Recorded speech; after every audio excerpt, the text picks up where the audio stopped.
Fusion. Yeah, it will be happen. Okay, now it is live. Yeah. Good morning, all the participants.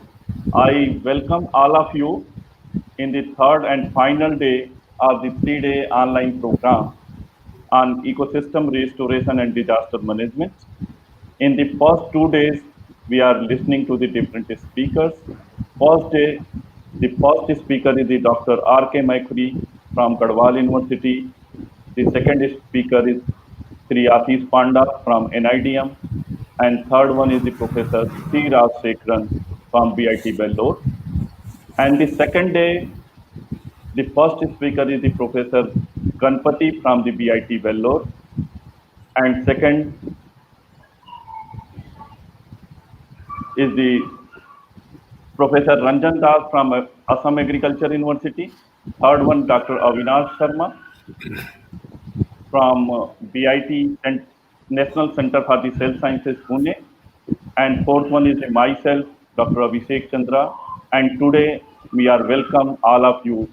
In the third day, we are the four speakers. First one is the Sri Sekhar Chaturvedi from NIDM. He is also the program coordinator.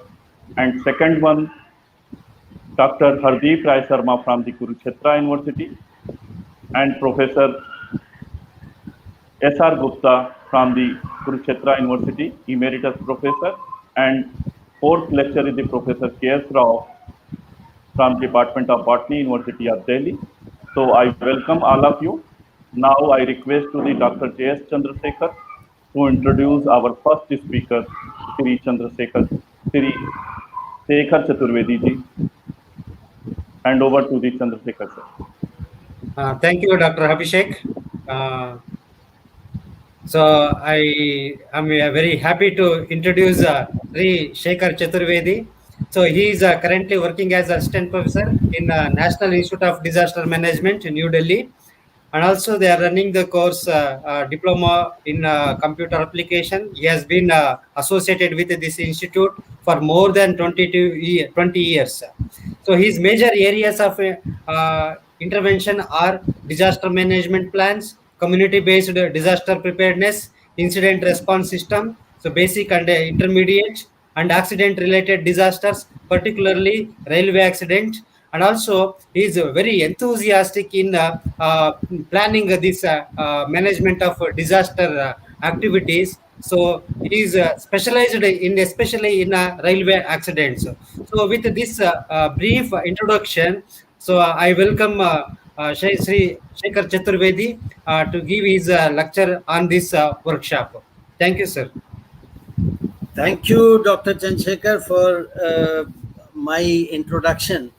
Thank you, sir. Basically, introduction is to be given for very big people. I'm not so big, but anyway, will just share my presentation.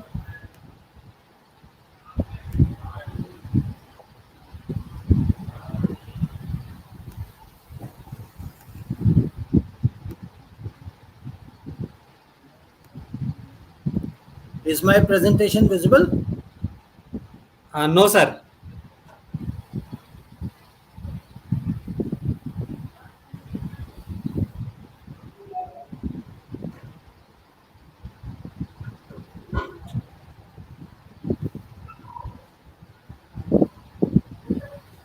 Yeah, it will be take 1 or 2 minutes. It will be appear. Is my presentation visible? It is coming, sir. Just a hello. Yeah, it is the coming, sir. Wait for the 1 minute. Hello. Abhishek ji, is my presentation visible? Sir, not yet. It will take one more, I think, some 10 to 15 seconds. Hello.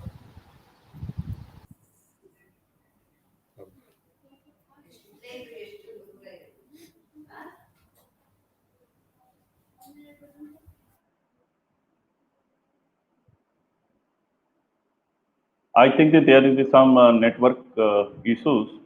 So,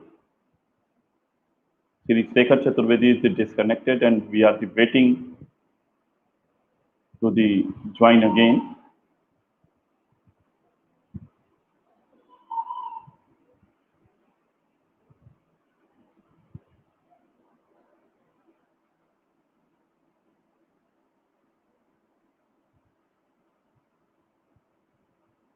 I hope there is some network issue. We will wait for to Sri Shekhar Chaturvedi.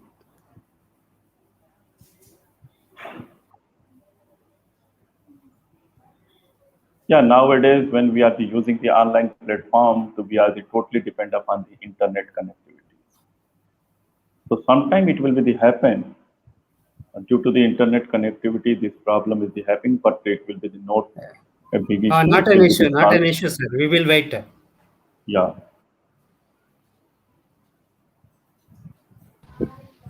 So Hello, am I audible? yes, sir, you are Yes, the sir. audible. You can There share was your some problem. screen, sir. I think there was some problem in sharing the screen.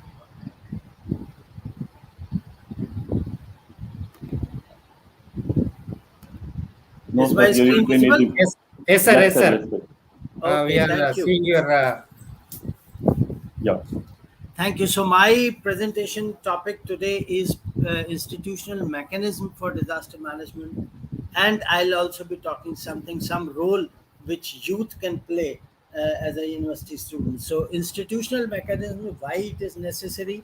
One, it is necessary for supporting the management activities in terms of disasters that is being undertaken, and second, it also entails and empowers and strengthens the pre-disaster, that is what we are basically talking about, the risk reduction in vis-a-vis the ecosystem restoration. So all institutions that basically are important for disaster management, I'll be talking on this.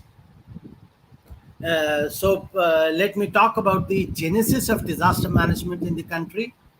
In the decade of 1990 to 1999, the UNDRR, that is United Nations Disaster Risk Reduction, which is the basically the governing body of DRR globally, they declared the decade of 1990 to 1999 as International Decade for Natural Disaster Reduction.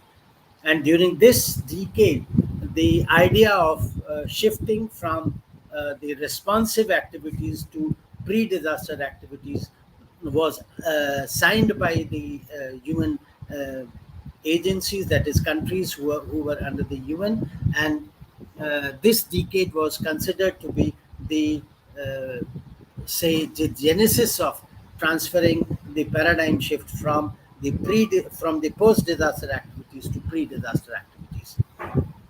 During this decade, in Yokohama, Japan, the countries who were facing more disasters were sat together and discussed about how to go about working on pre-disaster activities. So that Yokohama Declaration in 1994 gave us the roadmap on how to go about for pre-disaster activities.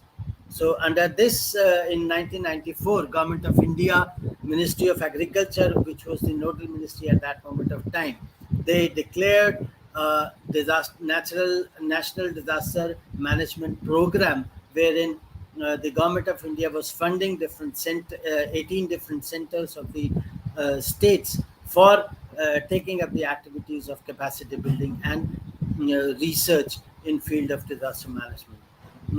At the same time, our institute, which was earlier as a National Center for Disaster Management, was established in Indian Institute of Public Administration, New Delhi, with the aim of going ahead with the pre-disaster activities, the mitigation activities, that is the capacity building, the research, documentation, awareness activities in this field.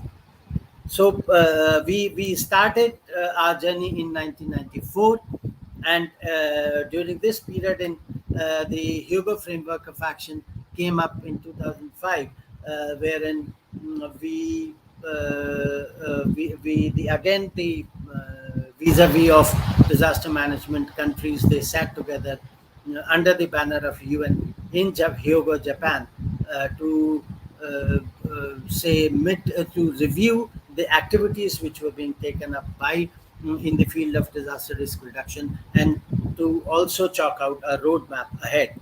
So that Hugo framework for action was given, wherein we had 7 priority actions in terms of understanding the risk, in terms of strengthening the response, in terms of strengthening the governance. All these were there, and we kept on. And then in the meantime, in India, in 2002, a need was felt that since majority of the activities which were being taken under disaster management were governed by Ministry of Home Affairs, in terms of local, in terms of police, in terms of paramilitary forces, in terms of the of all other activities of internal security, etc. They were governed by Ministry of Home Affairs. So the subject of disaster management was transferred from Ministry of Agriculture to Ministry of Home Affairs in 2002.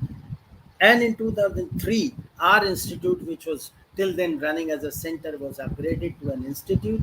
And in 2005, with the enactment of Act, our institute was given the statutory status. So this is our NIDM's journey and disaster management's journey, that with the Hugo framework of action giving us another roadmap in 2015. Again, a need was felt that whether what we are doing is a right roadmap, or we have to again think of going ahead with some other plan of action. So in Sendai, Japan, again, the UN bodies, they sat together and chalked out a framework for disaster risk reduction, wherein the last priority of Hugo framework of action, that is understanding risk, found a place as the first priority of Sendai framework of action. Understanding this, the Sendai framework for action, Sendai framework for disaster risk reduction, gave us a roadmap with 4 major priority areas: understanding the risk, strengthening the governance for DRR, strengthening the international response and cohesion with international response, and the fourth one was the use of technology in the field of disaster risk reduction. So these 4 priority areas we have been working, and in the same year 2015, India was signatory to 2 other major roadmaps, or major say signatory authorities. One was the SDG, that is Sustainable Development Goal, and the other was COP21, which gave the roadmap for climate change adaptation in the country. So these 3 combined together have been now the roadmap for disaster risk reduction, which includes the climate change and the Sustainable Development Goals as well. Meanwhile, in 2016, there was first Asian Ministerial Conference after the signing of Sendai Framework for DRR was held in New Delhi, wherein our Honorable Prime Minister Shri Narendra Modi ji gave 10 points agenda for disaster risk reduction, which basically encompasses the roadmap for implementation of SDG, COP21, and Sendai framework as a whole. So this is how the journey of disaster management in the country is all about. Institutional framework, we all know that institutions are very much necessary for support of any activity. So there were nodal ministries which were working for disaster risk reduction in the country, for disaster management basically in the country, that such as for industrial disasters, it was Ministry of Environment and Forest. And now later on the climate change was also added to it. Ministry of Agriculture was for drought. Ministry of Home Affairs was for other majority of the disasters. Civil aviation for air related disasters. Railway Ministry for rail related disasters. Atomic Energy Department for atomic nuclear disasters, and so on and so forth were there in the country. And to combine entire setup of disaster management in the country, Home Ministry was the nodal, who basically is working as a coordinating body. And when we talk of the present pandemic situation, Ministry of Health Affairs has been the nodal ministry for governing the pandemic situation. In this Disaster Management Act in 2005 gave us the institutional setup gave us, one, the definition of disaster, and second, the institutional setup to support that management and DRR activities in the country. We, as a country, is a federal setup. That is, we have the central government, the state government, the district administration, which is the as a federal setup, which is basically the implementing ground for all the policy and guidelines as a federal setup. Later on, with the 73rd and 74th Amendment, we had local level governments also, like panchayats and urban local bodies. Similar in the similar pattern, we came up with the institutional setup for disaster risk reduction in the country. We at the central level, we have National Disaster Management Authority, whose chairman is Honorable PM, and we have 9 members of this body. The main aim of this body is to approve the disaster management plans and also make policy and guidelines which can lead to the roadmap for DRR in the country. To assist this body, we have a National Executive Committee under the chairmanship of Union Home Secretary, and all the bureaucratic setup, that is who's who or secretaries of all the departments and ministries are member of this National Executive Committee, along with the Chief of Integrated Defense Staff. Similarly, at the state level, we have State Disaster Management Authority under the chairmanship of CM. We have all the ministers and 8 members are there in this State Disaster Management Authority, and similarly, State Executive Committee is there under the chairmanship of Chief Secretary of the State to help the State Disaster Management Authority to frame the guidelines and policies for their state. At the district level, since that is the implementing place in the country for majority of the disaster management countries, so disaster management activities. So District Disaster Management Authority was framed under the chairmanship of district magistrate, and since it is the implementing place, it basically is not assisted by anybody as a think tank. We have 7 members in this, and in addition to the district magistrate, the idea of including the local government was also there, and the chairman of Jila Parishad, the elected representative of the community, became the co-chair of this District Disaster Management Authority.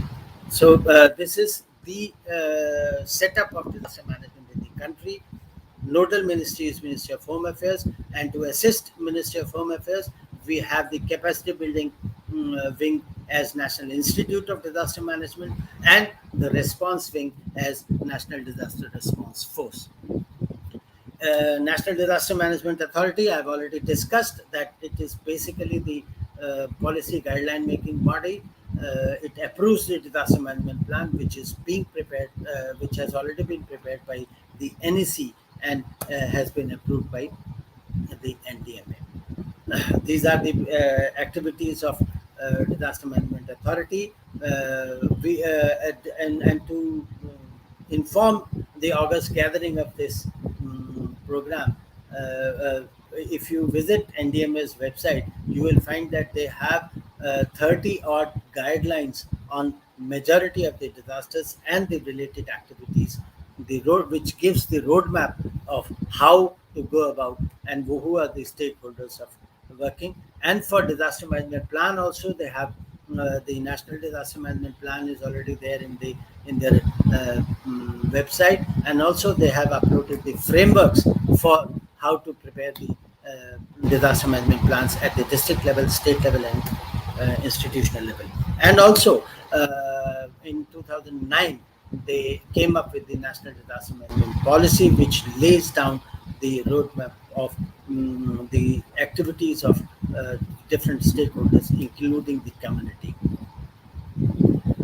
National Executive Committee, ex officio chairman is the Union Home Secretary, and majority of the secretaries of different departments are members of this. They can constitute subcommittees for different activities, and basically they are assisting the National Disaster Management authority for bringing out the guidelines and working out the management of disasters. As we see that in present day pandemic, the orders that are being passed are signed by the Union Home Secretary as the chairman of this National Executive Committee under the order of National Disaster Management Authority.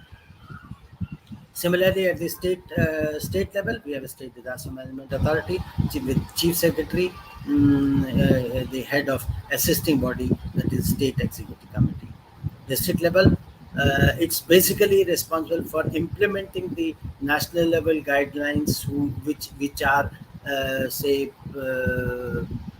given the shape of state level needs, and they at the district level they usually implement those guidelines, and also they undertake various activities of DRR, such as in the month of May, they usually sit down and work for the upcoming monsoon season, and also similarly, if the monsoon is not right, they work for how to cope up with the drought-like situation. So these are all the activities that they are being undertaken. National Institute of Disaster Management, it was given the statutory status under DM Act 2005, the capacity building premier institution. It has under the section 9 subsection B, it has been given 16 odd functions to perform, which encompasses development of modules, undertaking awareness activities, undertaking training activities, research, development of critical pool of trainers in the country, assisting the state governments and other institutions for disaster risk reduction activities. And also, the ultimate aim of this institute is to develop a culture of prevention and preparedness in the country. When we talk of NDRF, majority of you must be knowing NDRF, because you every time you see the TV after the disasters or pre-disaster deployment, you see the orange suit people all around, and those are the force of NDRF. This NDRF force is under the Director General, who is an IPS officer, and the Central Armed Police Forces personnel. They come on deputation to this force for 5 years. They perform the activities of they undergo training, and they perform the activities of search and rescue. Basically, idea is search and rescue, and in the peacetime, they also undertake capacity building activities for different entities, and they have 16 battalions with different zones, working under different zones. They are different headquarters. Right now, 12 battalions are in working condition. One is undergoing training in Lodewal, Punjab, and rest 3 are being constituted from the Central Armed Police Forces. Each battalion has 1,149 members, which comprises of search and rescue team, which comprises of the divers, the drivers, the food people, the other personnel, the dog squad, and doctors, etc. They are self-sustained bodies. This is basically, and all these battalions are basically trained to tackle the nuclear, biological, and chemical disasters. The constitution of 47 each SRT, each battalion has 18 SRTs. SRT, the search and rescue team, specialized response teams, and specialized response teams. Each specialized response team has 47 members, wherein 4 search and rescue teams are there, 1 medical team is there, 1 dog squad is there, 1 technical support is there, diver, driver, water rescue, everybody is there in 1 battalion. So you can say these are the places where their headquarters are there, battalion headquarters are there, and each headquarter is basically having their jurisdiction to cover up. 13th Battalion is undergoing training in Lodwar, Punjab. National Disaster Management Plan. Yes, National Disaster Management Plan was prepared by NEC and approved by National Disaster Management Authority, and it has been upgraded in 2019 as well. So these are the elements of National Disaster Management Plan. That is, hazard analysis is there, risk profile is there, institutional arrangement is there, pre-disaster activities like early warning systems, then the working of EOC, that is Emergency Operations Center, plans is there, how response is there, what are the stakeholders who will be there for activating the response, who will be the stakeholders, what activities each stakeholder will do, and what are the numbers, what would be the mechanism of monitoring it, evaluating it, and what are the process of capacity building of the stakeholders as well for disaster management activities. So this is how the disaster management plan elements are there, and it has been updated in 2019. Major part of this which Disaster Management Act gave. See, if we go to the history, then there were the finance commissions were there, which were basically allocating the finances for different developmental activities also, and in turn they were also giving earmarking the relief funds for state level and national level. At the state level, it was as CRF, that is Calamity Relief Fund, and at the national level, it was National Calamity Contingency Fund, and as NCCF. 75% and 25%, that was the bifurcation of the share, 75% center and 25% state, and for certain other states who were important states, or you can say special category states and UTs, it was 90% by the center and 10% by the specialized state. Then this was being used, but it was basically for the relief activities only. Later on, it was felt that when there was the DRR activities taken up, there was a paradigm shift. 10% of this as CRF was being earmarked for mitigation activities. Then in 2005, SDRF came up. That is when the act came, it gave two funds: SDRF, that is State Disaster Response Fund, and State Disaster Mitigation Fund. But SDRF and NDRF at the center and the state were established, while the mitigation funds were established by few states only. So need was felt that no, the mitigation activities were also to be taken up. So the 15th Finance Commission has given us two funds, that is the NDRF, that is National Disaster Response Fund, and Mitigation Fund, have been merged together, and now it is called National Disaster Risk Management Fund. And similarly at the state level, it is called State Disaster Risk Management Fund. The 75%, 25% share of state and center is already there. And for the year 2021, the fund that is earmarked for the state is 28,983 crores that has been earmarked as the fund. And out of this, the 75% has been allocated by the center, and the NDRF, it is 12,390 crores. So and it has also in the bifurcation of how that SDRMF is to be used is there. That is for response and relief, you can invest 40% of this, recovery and reconstruction 30%, mitigation 20%, and capacity building 10%. This is how the entire money of the SDRMF can be spent. So you can see that how much money has been invested for mitigation and capacity building activities. These are the nodal ministry I've already discussed. This is the 10-point agenda that was given by Honorable Prime Minister.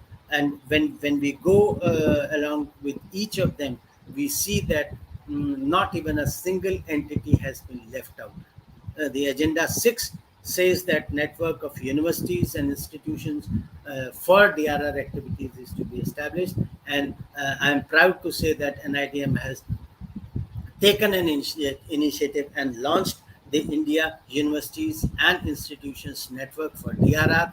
And till now, we have about 110 members from different parts of the country, which have become members for this university network. And we have already undertaken 2 3 activities, and the aim of this IUIN DRR is basically to standardize the curriculum for disaster risk reduction at UG level, PG level, also to have disaster management research fund, and later on we are also talking with UGC to start the NET exam for disaster management. And I'll also add on that UGC, AICTE, and AIU have become have already nominated their officers to be the permanent member of the executive body of this IUIN DRR. And as for this is the policy, I have already discussed this policy. And when we talk of youth, we see that where youth, see, university level people are there, youth you can find anywhere. What youth can do, basically, one, they can be they can play a role in social change, say awareness activities. They can also develop themselves as the psychosocial counselors. They also can work for the technological innovations and economic growth of the country. They have their role cut out in this. And moreover, the thing is that when we talk of this present pandemic going on, they are the one who can play a major part in terms of management of the each household. That is, they can also say pacify the younger generation, and also help out the older generation. And the maximum time they can spend, the first and the foremost thing that they can do is enjoy and devote a quality family time, so that whatever, and update themselves with the knowledge and protocols which are being given time to time by the central government or the state government, so that whosoever is at their house and also at the vicinity of their house, they are updated or latest protocols and knowledges, and they can work on how we can be safe, and we can make others safe. At the same time, they can also be function as a catalyst for taking people to for maximization of the vaccination, so that if at all the third wave comes in, which doctors are saying that is inevitable, it will be coming, then the loss is minimized. And what is basically our aim, that we should minimize the loss, mitigate the disaster. So that is what the youth can do. So thank you very much. With my, I'm over with my presentation. So thank you. Yeah, thank you so much, sir. Now I request to the our student coordinator, the Gati, if any question is there, you can ask to the sir. You can check the chat box. Yes, sir. Thank you, sir. Good morning, sir. There are a few questions, sir. The first question is, what precautions and measures we can adopt to prevent disaster at individual level? It's from Shivan. Yeah, at the individual level, one, we should be aware of what basically the activities, what basically the disaster is all about, and the risk it is accompanying with it, and what are the measures and the resources that we have which can help us in mitigating that. Knowledge about the disaster and about the resources that you have which can mitigate that disaster is must, and that is what at the individual level you can do, which we see in the present pandemic times also. that majority of the protocols are saying that please stay at home, and or if you at all are going out, follow these protocols for the safety. So we should follow those protocols and be safe and make others safe also. Thank you. Absolutely, sir. uh, So, next Amna question is, Chaudhary, who is yeah. responsible for disasters? Whether it's natural activity or as a result of human activity, and what can be done for our part to prevent the occurrence of these disasters? See, as far as we are concerned, we always say that uh, majority of the disasters are as a result of human activity. So one, we should say be as a catalyst of stopping people doing wrong things which can harm the disasters. As we see that eco-forestation that we are being talking in this program, that is one reason why we have so many disasters in the country. And also the reason for I can say the reason for the change in the climatic variations in the country. So all majority of the disasters are human related activities. And also the disasters, we say that whenever the hazard or the event, if it encounters the life and endangers the life, then only we call it a disaster. So everywhere the human activity is at the center. And if you say that what you can do as a human being, you can say, one, adopt things that you think that you should not do any wrong thing in terms of attacking the nature.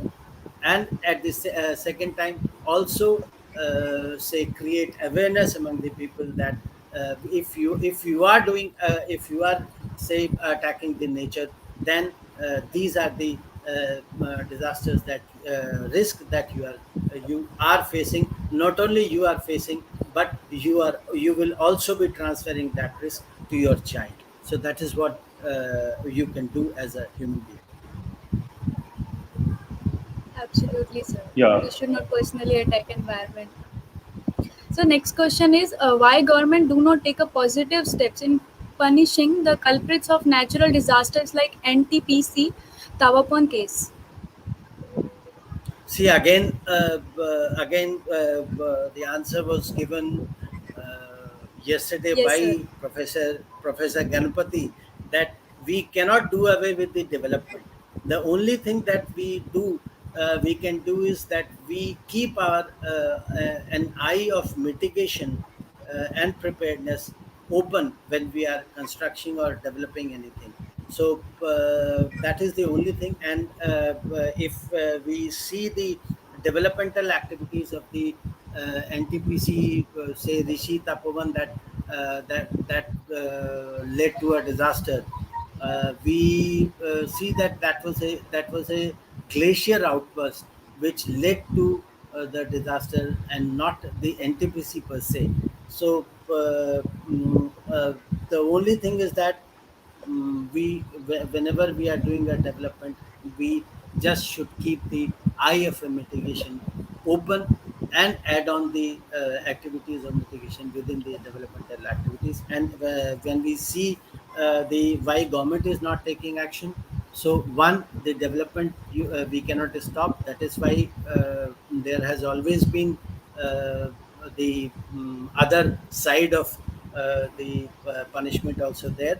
And if we see the Disaster Management Act, then after 2005 we have so many cases being filed as a PIL against various authorities also for undertaking activities which basically are attacking the nature, and also not keeping the mitigation and preparedness activities in board. So we have lot many things, and many of them are being punished also. So we cannot say that government is not punishing. It is punishing. Yes, the time taken for punishment, we all know, is a little bit bigger than what we see now.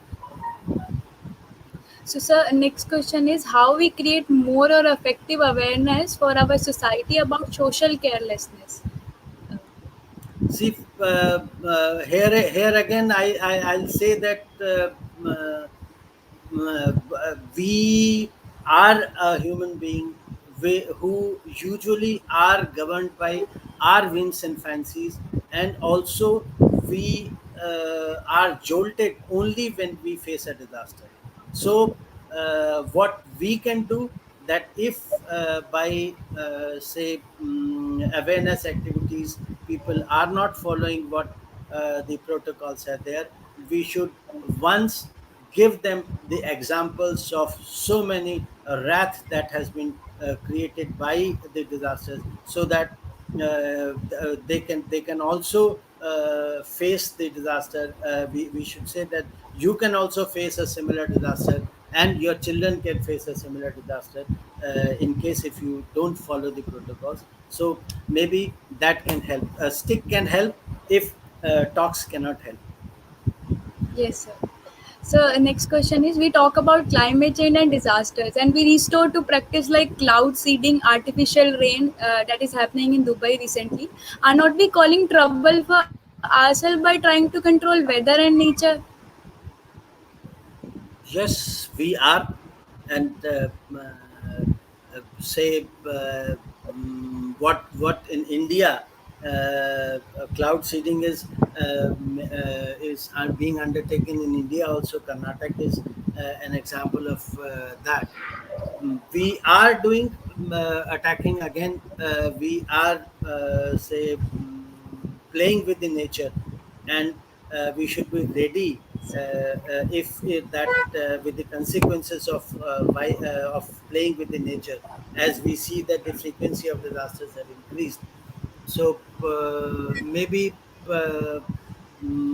more than that, I can't comment on that. Yeah, most of the question is the common, sir, Yes, and sir. they are And just repeating. yeah, So, what role a state government should play for sharing responsibility to combat disaster in future? see, as far as India is concerned, as far as constitution is concerned, the disasters is basically the responsibility of the state government. Central government plays the role of facilitating the activities of managing the disasters. So major role of management of disasters lies with the state. So what role they have, all the roles they have to play.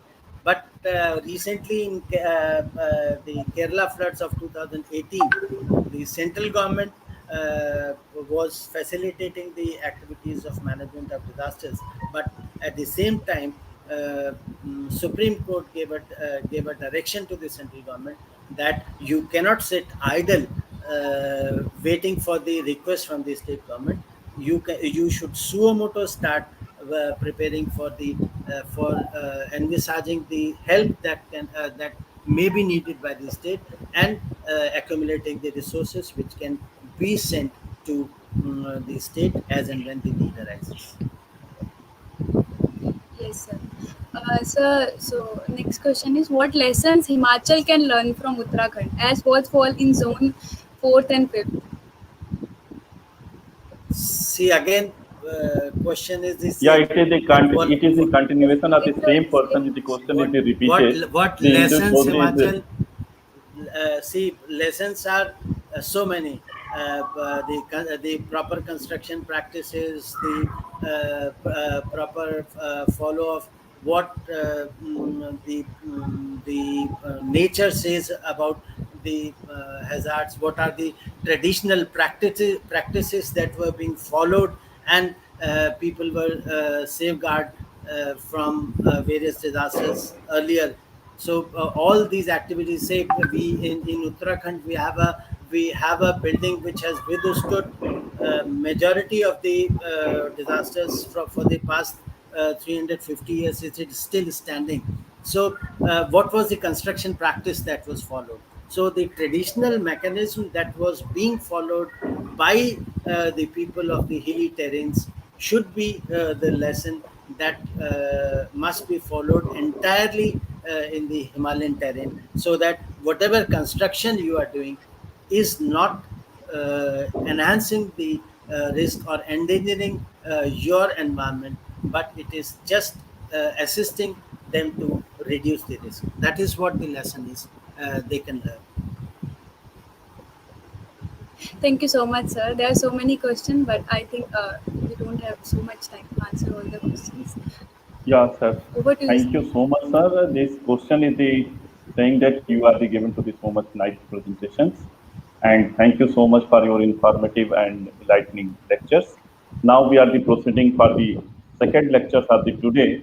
So I invite Dr. Kavita Singh, the assistant professor in the Mata Sundari College, Delhi University, and the member of the Society for Environment and Development. So I request Dr. Kavita Singh to introduce our next speaker, Dr. Hardeep Rai Sharma. Over to you, ma'am.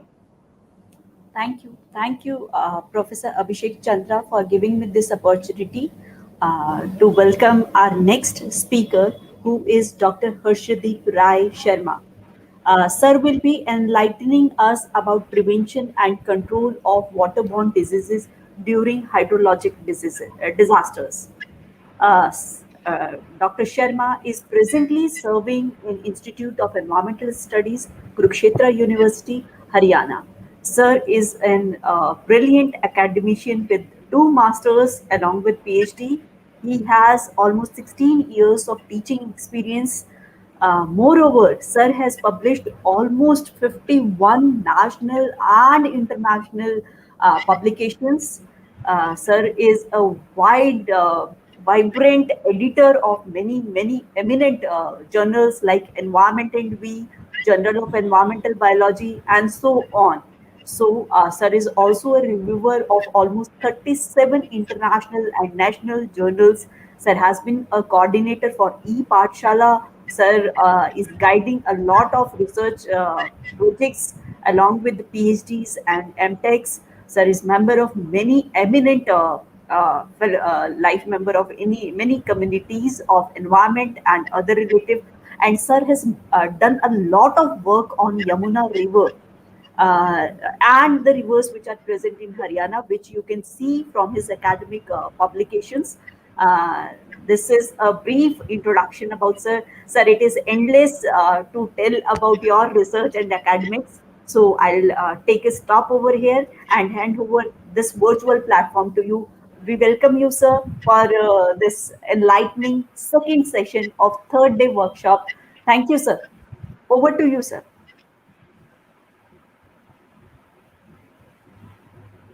Yeah, Hardeep sir, you can share your PPT.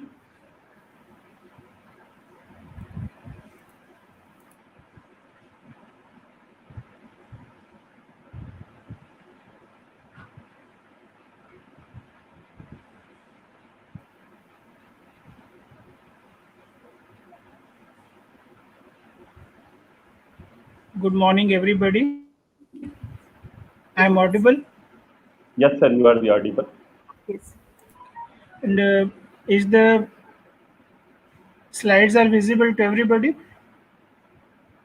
No, sir, your screen is visible. I think the PPT is not open. You can, Okay, maybe within 2-3 minutes it's going to start. So first of all, I'm highly thankful to the organizers to giving me the chance to interact and to share my experience with you all. Uh, Thanks, Dr. Savita, for the nice introduction and your kind words for me. Let me take the opportunity on this platform because today is Guru Purnima. So, first of all, I sincerely say my thanks and gratitude to all my teachers, by the blessings of whom I am here today. So, is the slide is visible to the participants, Dr. yes, sir, it Abhishek? is visible. The slides are visible. Yes, sir, visible. You Okay, can go with the, yeah, perfect. okay. So, The today topic is on prevention and control of waterborne diseases during hydrological disasters. Today is the third day of the course, and now most of the participants and the attendees, they have the knowledge and they update their knowledge about the different type of disasters which we and humanity faces time to time. So, in brief, and just a hazard is a natural phenomena and a situation where there is a threat to life, health, environment, property, and society. While a disaster is an event that completely disrupts the human community and leads to economic loss of life and has considerable impact on environment, and affected people are defined as those who need immediate support for food, water, sanitation, shelter, or medical aid in emergency.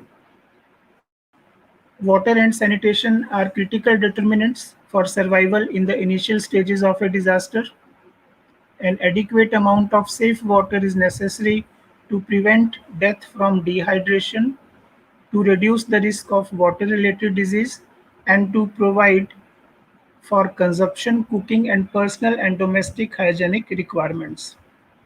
So, but water is harmful in both ways, either in excess or in shortage. Abnormally high rainfall and glacial melting leads to floods and associated water-related hazards. On the other side, drought conditions persist. It may cause massive damage to ecosystem, agriculture, and our economy.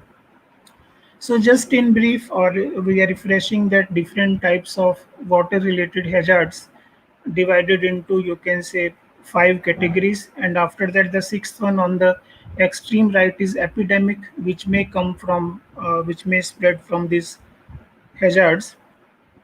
The types of floods: coastal, lake, plain, valley. The type of drought may be meteorological, may be hydrological. Different type of windstorm depending upon their, you can say, depending upon their speed, depending on which region they are occurring, depending on their motion. Like that, we have cyclone, hurricanes, tornadoes. Then it may be avalanche, mud flow, landslide, tidal wave, or tsunami. And then the epidemics, waterborne disease, because the topic is on the hazards related to water, and then what are the disease which may spread after the disaster. So just you can say, in the introduction or in the continuation of that, if we took the 10-year data of 2001 to 2018, over 5,000 water related disasters occur in the world, and which accounts for 73.9% of all natural disasters. And in total, the floods, storms, landslide, they cause about 300,000 fatalities and a loss of 1.7 trillion USD. And if we see among the water related disasters, floods are the most frequently occurring disaster. Again, in the same time of 2001 to 2018, over 2,900 floods caused death of about 93,000 people and a loss of about 490 billion USD. You can say it is a loss to property, crops, and livestock. Among the continents, Asia and Africa were the most flood prone continents in the world during that time, with the three most affected countries in Asia. One is our, then the China and Indonesia. And there were nearly 300 droughts during that time, where about 21,000 people died and about 1.3 billion people were directly affected. The droughts occurred most often in Africa, followed by Asia.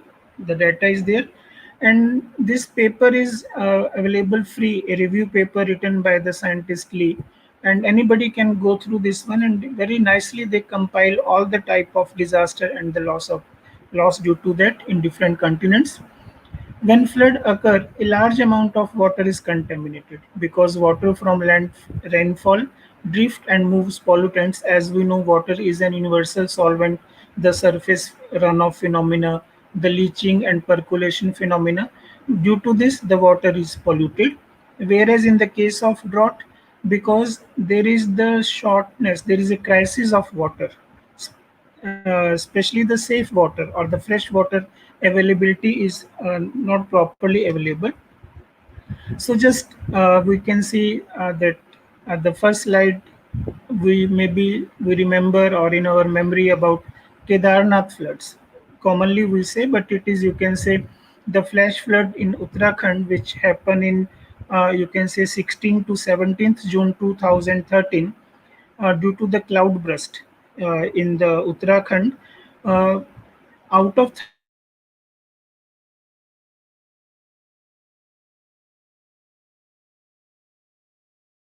districts, the most prominent affected were then Uttarakanshi and Pithoragarh.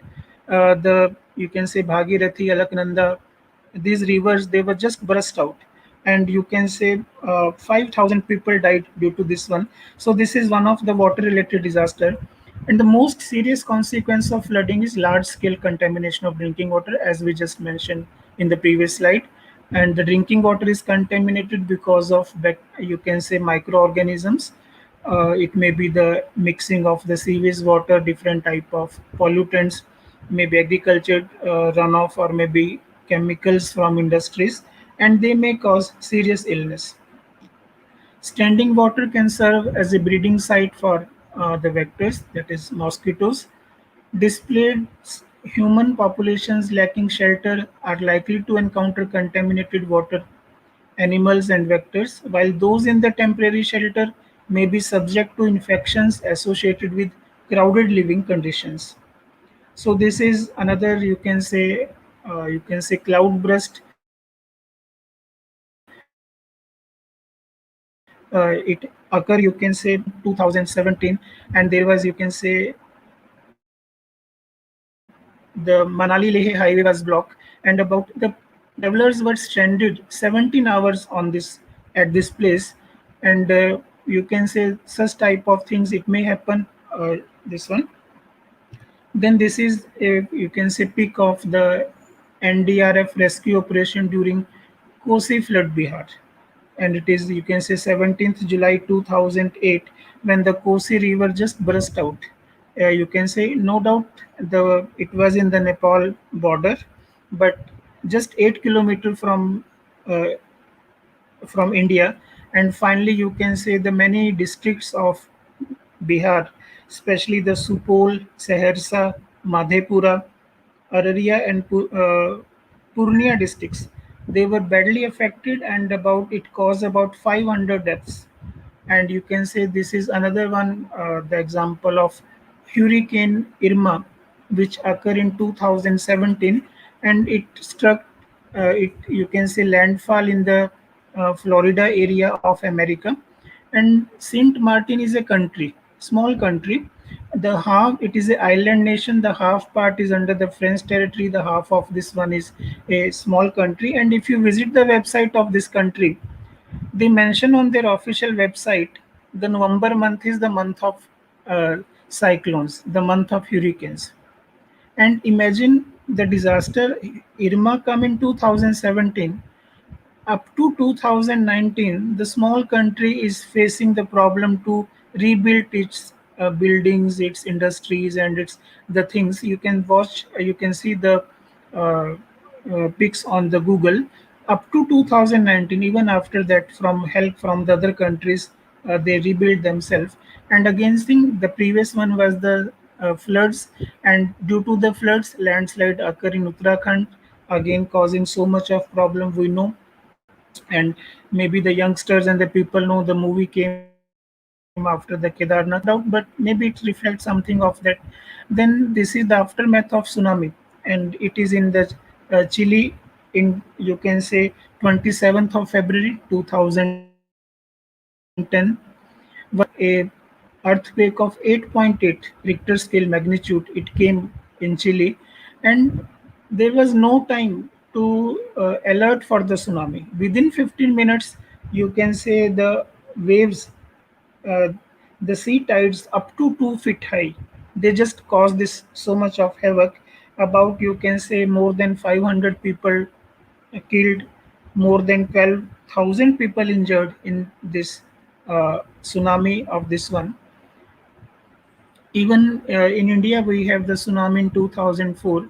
Now, tsunami can destroy pipe and water supplies and groundwater pumps. The ocean water come ashore, drinking water well can become submerged and potentially contaminated with microorganisms and chemicals that can adversely affect human health. Because of the unpleasant taste of salt water, most people will not ingest a large enough amount of water. So, due to that, immediate health problem may not be occur. This is, you can say, recently we have the, in the month of May, India have suffer or face two cyclone. One Taute on 14th of May 2021. Then we have the Yas cyclone 26 May. So this is the pic. I took it from the net, that the trucks are stranded on a flooded highway near Diu on May 18 after cyclone Taite blasted ashore in Gujarat. And in this one, you can say Gujarat and Maharashtra were affected at that time. 150 fatalities occur during this one. This is another peak of, you can say, cyclonias, 26 May 2021 in the Bay of Bengal. West Bengal and Odisha were badly affected at that time.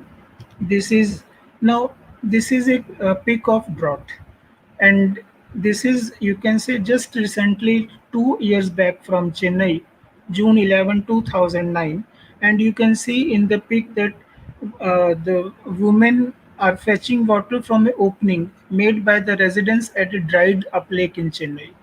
Maybe just to share with you, in 2015 and 16, Chennai has floods. All the reservoir, there are four reservoir which are supplying water to Chennai, they are filled up with water. But after that 15-16, up to 3 years, they were 40% deficient in the rainfall. And all the reservoir, their June 19, 2019 is the 0 day for Chennai. There was no water in these four reservoirs, and imagine how the people suffer at that time, or how the authorities they managed to supply the water and other. This is, you can say, if this one. So now come to this one, that whether it is drought, whether it is different type of disasters, there are different water related diseases. Water-related diseases is defined as any significant or widespread adverse effect on human health in form of death, disability, illness or disorder caused directly or indirectly by the condition or changes in the quantity or quality of water. Both will be equally taken into consideration, the quality and quantity. There are many causes of water-related disease. It may be due to microorganisms, unhygienic conditions, vectors, toxic chemicals, and water-related disease. It may include waterborne disease and water-associated disease. So these are the different different type of water-related diseases. If you start from the clockwise, water vector habitat, that is malaria, then water contact schistosomiasis, water hygiene, then waterborne cholera, water aerosol, excreta disposal, and waterborne, the chemicals, arsenicosis. The risk for infectious disease following a hydrological disaster can be contextualized using the classic epidemiological triangle, which comprise of an external agent, a susceptible host, and environment. These three things, the interaction among the three, the triangle among the three, that will cause the spread of the disease, or you can say the disaster. the waterborne diseases after the disaster. When there is any water-related hazard, it leads to transmission of water-related disease. As in this table, uh, we are seeing that different water-related disease, the causal organism, and the mode of transmission. Now, if you see in this slide, most of this one, you can say from about 6 places or 5 places in the extreme right, fecally contaminated water or contaminated water and food, sewage contaminated water, bite of infected mosquitoes. They are the mode of transmission of different disease, whether it may be amoebiasis, ascariasis, cholera, dengue fever, and drink the continuation of that, we may you can say the affected person may have hepatitis, maybe legionella, malaria, shigellosis, typhoid fever, viral gastroenteritis. So these are the different waterborne, water related disease which may spread after the hydrological disaster. And because it is due to the paucity of time and the other thing, it is not possible to explain about all the diseases in detail, uh, or you can say how we can control them individually. Basically, uh, the mechanism for to control the different diseases may be slightly different, and there is a website, you can say communicable disease control, CDC website, and on that CDC website there is in detail mentioning of all the disease one by one, about the spread, about the symptoms, and then what are the medicines, or what are the, you can say, precautions we have to taken of that. So just I try to compile that information in a very simple manner that even we can get up some basic information and knowledge, and what we can do, as some of the participant ask a question at the time of Dr. Shekhar Chaturvedi, that what we can do at individual level, what is our part.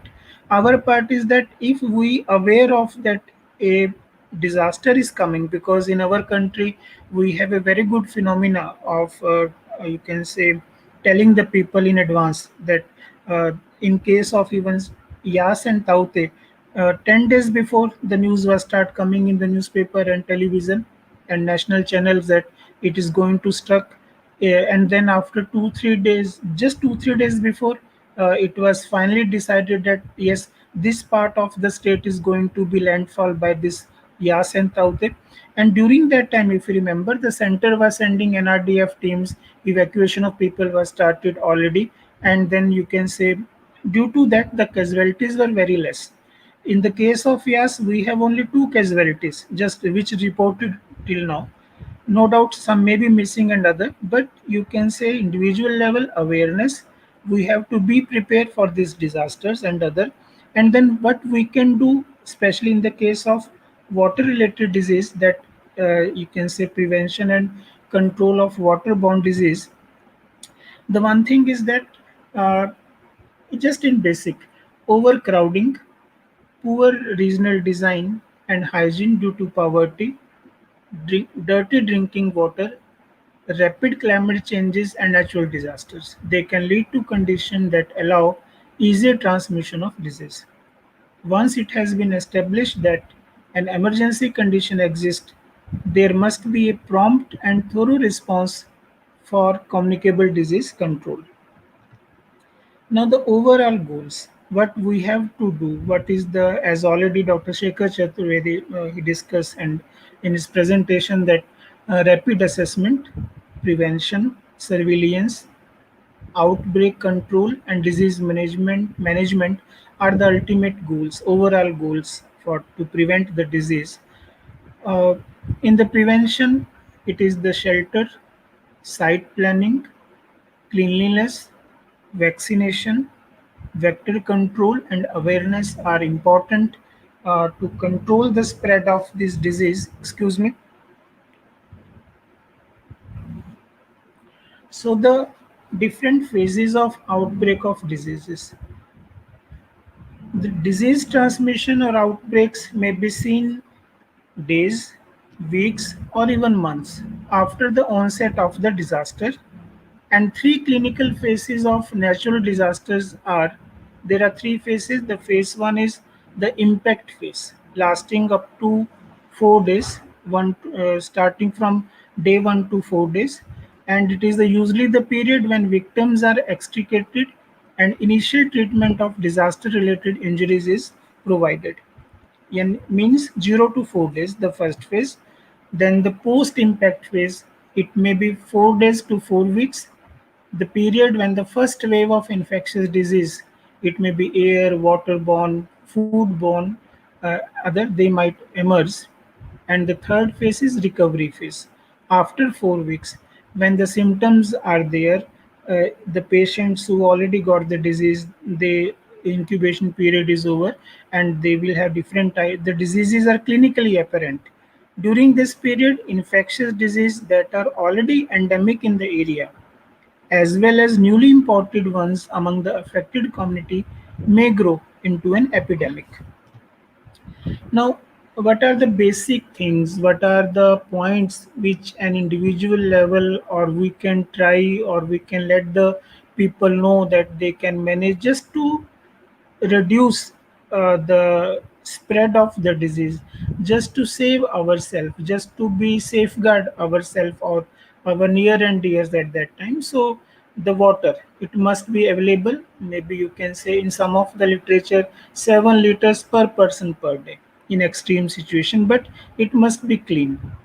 And if we are going for, you can say, that there must be uninterrupted provision of safe drinking water. If there is a hygienic need, 20 liter per person per day, if cooking and bathing is taken into account. Biological quality is important, because you can say 10 fecal coliform per 100 ml of water is important, you can say. Then different household water treatments, which can be, you can say, it includes chlorination in the form of, you can say, calcium, uh, sorry, the chloride tablets.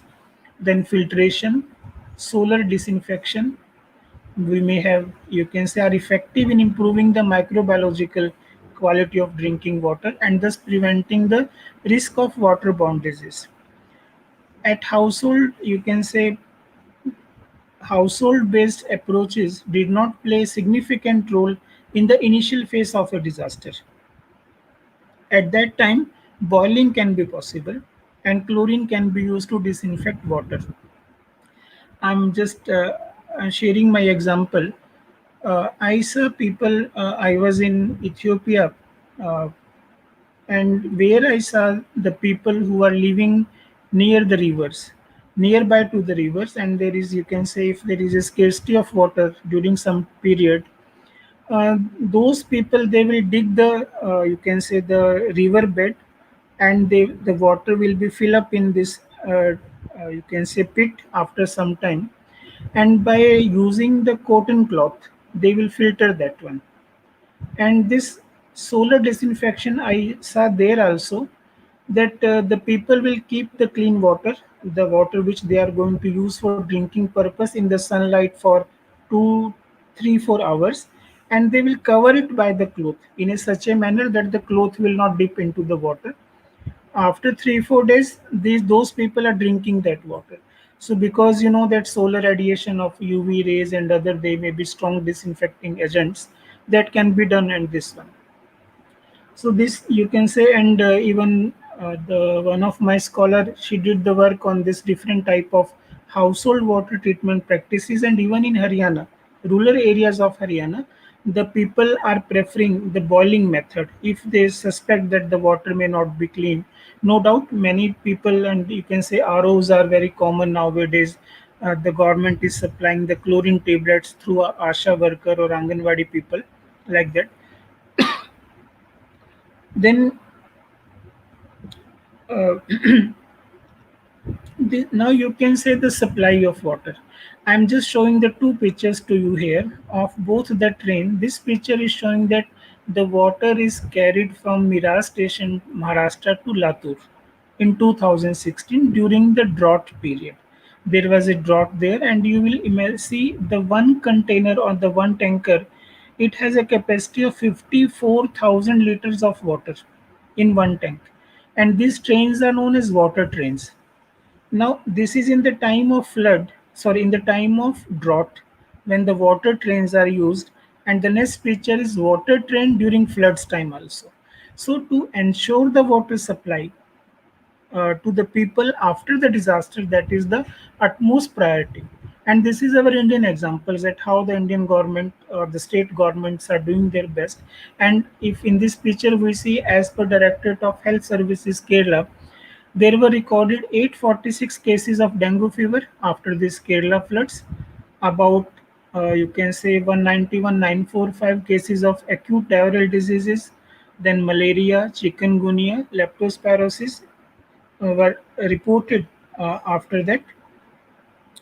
So the point is that controlling vectors such as mosquitoes is essential to reduce specific disease transmission. Now we know that for mosquitoes, chemical environment control, the use of mosquito nets treated with insecticide and repellent sprays are crucial.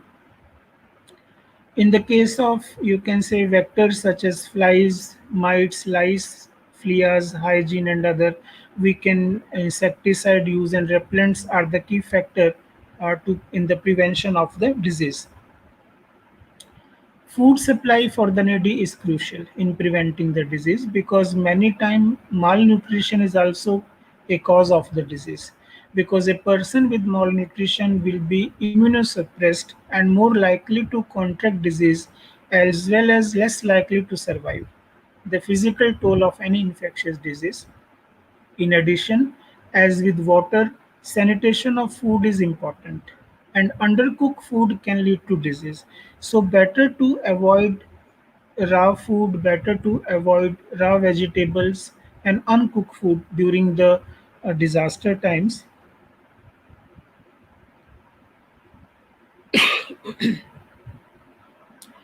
A word, you can say, sorry, this is World Health Organization release 2 days after 26 December 2004 earthquake, and which triggered tsunami in, you can say, India and many part of the world. Poor quality and quantity of water, as we mentioned above, discussed above, and insufficient sanitation, overcrowding, and poor hygiene in temporary camps will bring forward the risk for outbreak of different diarrheal disease. Thorough and sustained water purification is an absolute priority. This was the statement by the WHO when the tsunami came in our country and even in other parts of the world. After this statement, what happened? There was the focus that many organizations, many NGOs, they start supplying the fresh water either in the form of mineral water bottles and other to the affected people, and they even accept the donations of filters, chlorine tablet, and other small water treatment products. And I was reading in the literature or in the you can say that at that time, no doubt the individual people were contacted and mineral water bottles were supplied uh, on the highways, or where there is more camps on the street, of that very big container of pure water were kept, so that the people will be without any problem, they can approach to safe drinking water, and they will be, you can say, safe from such type of different water related disease.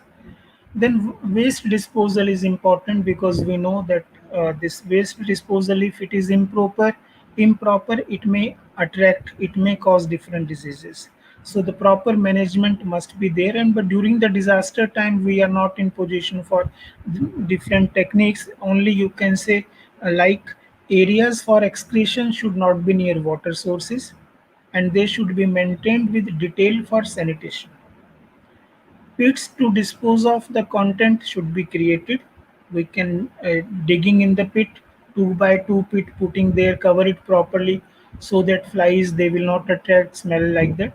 Solid waste should be buried or burned if possible.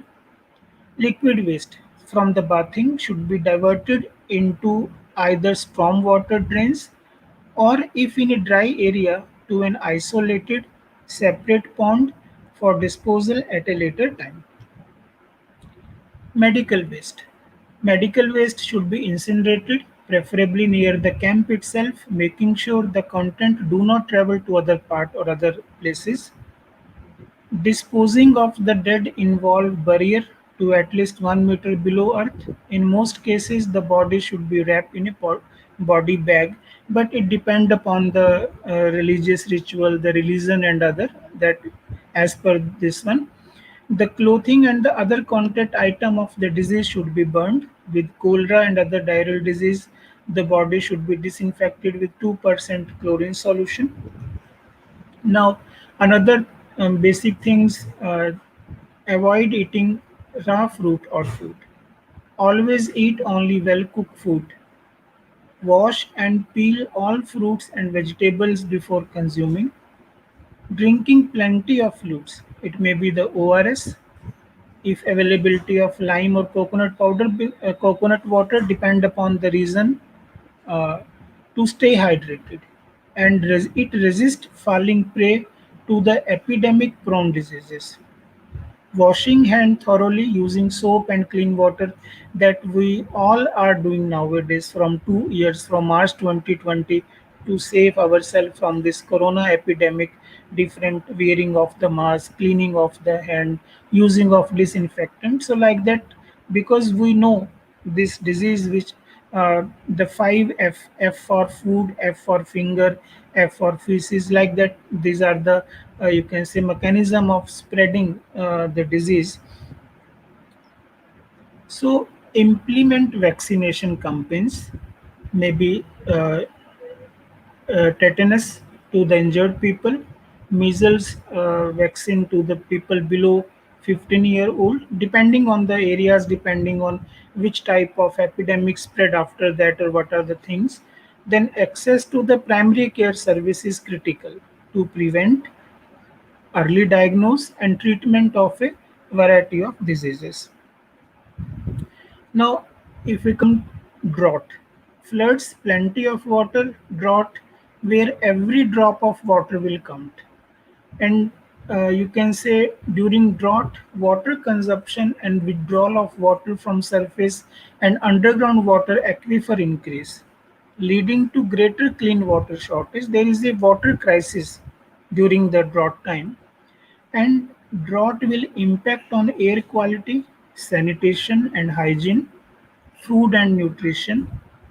Especially the agriculture worker, our farmers and communities are more vulnerable to significant adverse economic impact of drought. And here we have the mental trauma, the mental disorders and the problems due to this uh, adverse impact of drought are also there, along with different type of diseases. And the main thing is that lack of safe drinking water, and if it is not there, then it may cause different type of kidney related problems and other chronic illness. Then the likelihood for an outbreak of infectious disease cholera to occur increases when more users are there for a water source. Skin infection, because water is in scare, cleaning may not be proper, scabies, leishmaniasis, they may be there.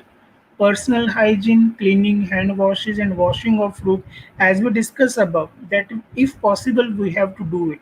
It should be continued, but in a manner that it will conserve water and it will reduce health risk. Then measure for water conservation, promoting sustainable practices for water use, and protecting aquifer through wastewater management, they must be there. I again just want to share with you the two incidents uh, with me, and one is the case of drought. In I think in 2000, I visited Rajasthan. There is a place, Churu district of Rajasthan, and I visited in one family with my relatives there. And that house is having a water tank which is connected for rainwater harvesting.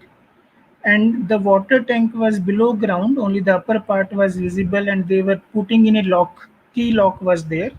when I asked my relatives, they told me that because in Rajasthan the rainfall is not sure, and most of the houses you will find out this rainwater harvesting technique and this storing of the rainwater. And I asked for how many years it will survive. You will be surprised. They say that in our house it will serve for 4 to 5 years. That water rainwater tank, if there is any rainfall, that is going let into the tank. Another thing is that which I saw there, the kitchen water, the water which they are using for the floor cleaning is for the kitchen garden, and they are very good growing different type of vegetables. So this is the point that how to conserve the water. Now I was in Bhutan in 2004, and imagine there were 7 days downpour in that country. Day night there was heavy downpour, and there was landslides and floods after that. Maybe you know the students there that we have one college, Shrebse College, which was affiliated to University of Delhi. There was no university in Bhutan at that time in 2004, and the Shrebse College was the college which was affiliated to University of Delhi, and many of the teachers from University of Delhi, they were there as an expatriate. I also got the chance. So what happened after the heavy downpour? The city was cut off from both sides. One side was India, one side was the Thimphu, the capital. It took about 1 month to reach the city. Army came from India and they rescue and they make the roads. That is other part of the story. For 5 days there was no water. So what we have to do? We store the rainwater. Daily there were rains in the evening time or night time. We collect the rainwater, and that rainwater was used for bathing purpose, cooking purpose, cleaning purpose, and whatever the water we filled, we store it. That we try to manage it for the drinking purpose, like that. So these are the things that at individual level, if we know that such things are going to happen, then we have to manage accordingly. We have to manage with the what are the resources what we are present, and we have to manage accordingly. I'm not be telling you that we have to be Bill Greer's, the program you see in the BB on the National Geographic channel, that how the Bill Gates he will survive in harsh conditions. That is other thing of the story. Then use environmentally friendly and cost effective ways to disinfect water. As we discussed different techniques of disinfecting water, that the same thing in the case of desalinization, because especially in the time of tsunami, or if during that period the water becomes saline, that how to desalinize that water. Working closely with private well owners, well drillers, and other companies involved in the maintenance of wells to coordinate the testing of groundwater at individual wells. Then identify households relying on water from shallow wells as being more vulnerable to the negative health effect associated with drought. Then this is this just repetition that water vector-borne disease, use of indoor residual spray with insecticide, which are recommended under vector-borne disease. The government which says with this type of pesticides can be sprayed during this control, only those can be used. Use of chemicals larvicide in potable water, aerosol space spray during daytime, malathion fogging during outbreaks, mosquito repellent cream, liquid coil mats can be used. Use of bed nets treated with insecticides, wearing clothes that cover maximum surface area of the body. Now, if we conclude this the presentation, and despite efforts for maintaining safe and affordable water and sanitation standards, why the failure occurs? Failure occur due to cultural habits, like not boiling the river water before drinking, or even toilet behavior. Many times people do not use the soap after you can say nature call and after this one. So that is you can say the culture habits like that. And here as somebody has raised the question in the previous lecture, that awareness. Now you will see, initially many of the people, they resist to take the vaccination of this corona, but as the second wave start, everybody start rushing, and there is a shortage of the vaccines at the hospitals. Awareness, either by the media or by the people or from inner side, the when we realize this is the problem, then we have the solution, because mother is an invention, you can necessity is an invention of mother. Then the prime thing is to survive, to save.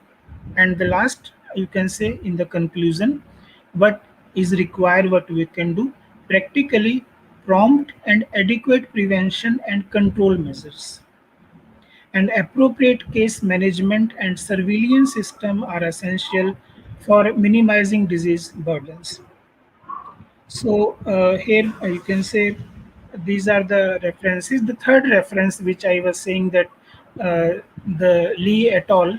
Water-related disaster, a global review. This is a very good research review paper, which is available free, and anybody can see and access from that one. And most of the presentation from the net. And just thanks to all for your listening and for the time given. Thank you. Thank you all. Yeah, thank you so much, sir, for your informative and enlightening lectures. And you are the accepted our invitation in very short notice. Thank you so much, sir.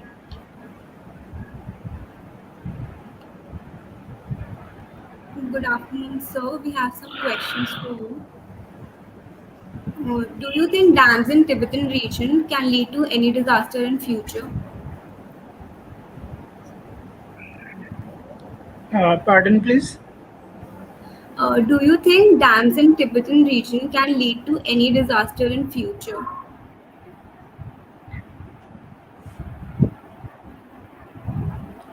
Uh, it depends. It depends. uh, yeah, there is in history, if you see, we have about so many dams in the world, and just in the history there is only two dam burst cases. One is, I think, you can say, in some African country, and one there was in China. And when there is a construction of the dam in any part of the world, there is a provision of EIA, and we must ensure ourselves that the dams will be earthquake. You can say they will be safe from the earthquakes. And other thing is that, and I think not means according to me, it is not like that.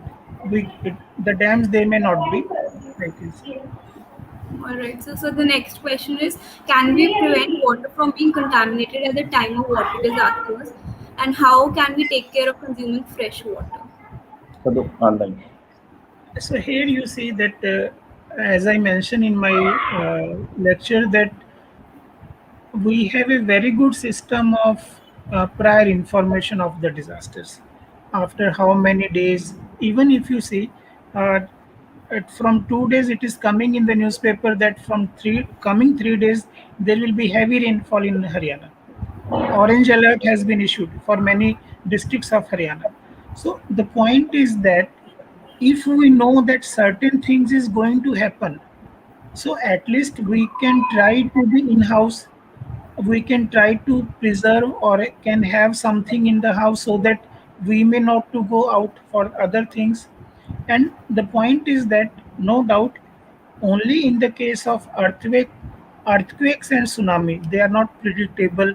And even you can say they may be, the things are there, no doubt. The question that we cannot prevent, because at the time of tsunami, at the time of floods, existing water resources, they may be polluted with the water. But whatever the groundwater is there, or you can say the other water which is present at high elevation, or the water tanks, they can be protected.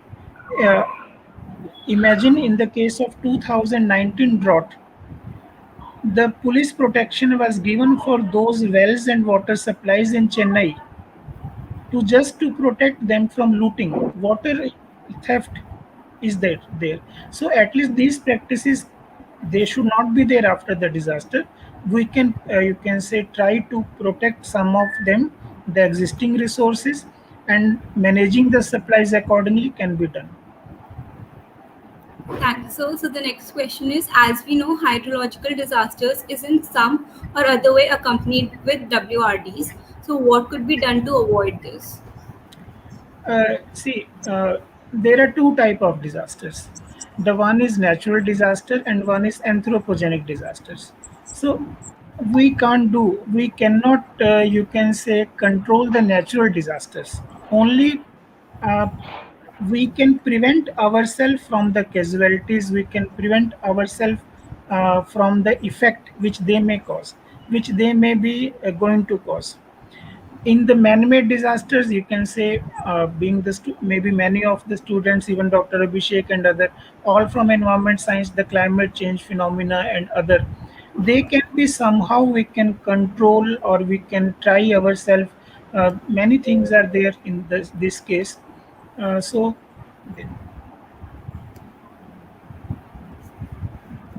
So the next question is, shouldn't dams be removed to prevent natural disasters, water disasters, so that water can run naturally? no, natural disasters cannot be prevented. But let me give you one example. One of my friend, he's in Japan, and you know that Japan country is very, you can say, frequent earthquakes are there in this one. So and that country, they have developed a warning system just 3 to 4 minutes before the earthquake. And he was sharing with me that Dr. Hardeep, when he was traveling, and there was a siren in the bus, the local bus or this common bus they have. And when the siren rang, the driver just take the bus into the side. All the cars stop in that area. Just within 1 or 2 minutes, the earth was shaking, and after that, when the things stop, they start moving. The point is that you can say, when we know it is going to happen, we can prevent the casualties, we can prevent the fatalities, we can save our people. And then after that, if you remember the 4 phases of the disaster, no doubt the first 4 days may be crucial, but after that, when we have to rebuild, when we have to prevent, that is more important from uh, our side of it. Thank you. Thank you, sir. It was a great session.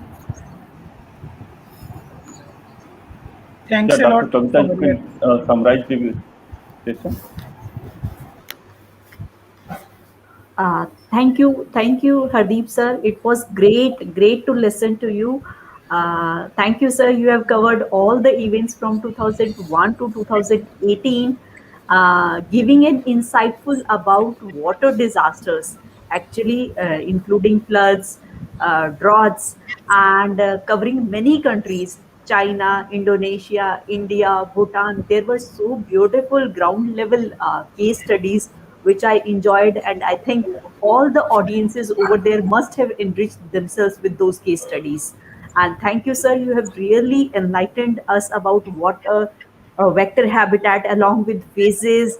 How can we mitigate? What are the ground level initiatives an individual can take, and how, sir, this case study from Japan, how intimation or information can be dissipated among population to remove or reduce casualties which we face each and every day. I think I don't think in 2021 also we have faced two bigger cyclones in our country. So with this kind of lecture was really one of the essential pillars for our workshop. Thank you, sir. Thank you for your valuable time. Over to you, Abhishek sir. Over to you. Yeah, thank you, Hardeep sir, and thank you, Dr. Kavita. Now, I request to the Dr. Mr. Arun Verma, young professional from National Institute of Disaster Management, to introduce our next speaker, Professor S.R. Gupta. Hand over to Arun. Yeah, thank you, sir. Thank you so much.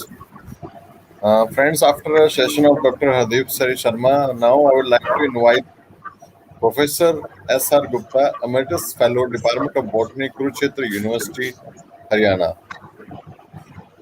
The topic for the deliberation in that seminar is ecosystem restoration for the achieving environmental livelihood security.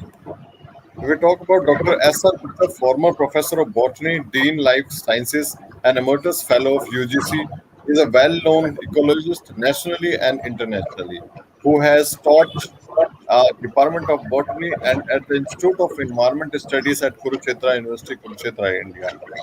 I have made the significant. Sir has made ma'am has made a significant contribution between the understanding the biodiversity and ecosystems and grassland in forest ecosystems, soil biodiversity, ecological rehabilitation of salt factory soil, carbon sequestration in the agroforestry systems. If we talk about the specialization and research, ecology and environment science, soil ecology, biodiversity conservation, ecological restoration to degraded ecosystem, afforestation, soil carbon, and functional biodiversity. If we talk about the honor and the awards, this tropical soil biological fertility African regional development and training workshop, UGC traveled grant for attending the International Conference of Ecology Sciences USA 1986, Commission of European Committees postgraduate fellows at the Rotham Experimental Station, Ramparden Hearts, UK from July 1990 to 1991, INSA grant to attend the International Conference of Ecology, Florence, Italy during the 1998, invited expert of NCRT, New Delhi for developing multimedia educational material for teaching biology in schools 2004, fellow at National Institute of Ecology, India. I welcome you for your lecture, Dr. S.R. Gupta, Emeritus Fellow. Over to you, sir. Ma'am. Yeah, ma'am.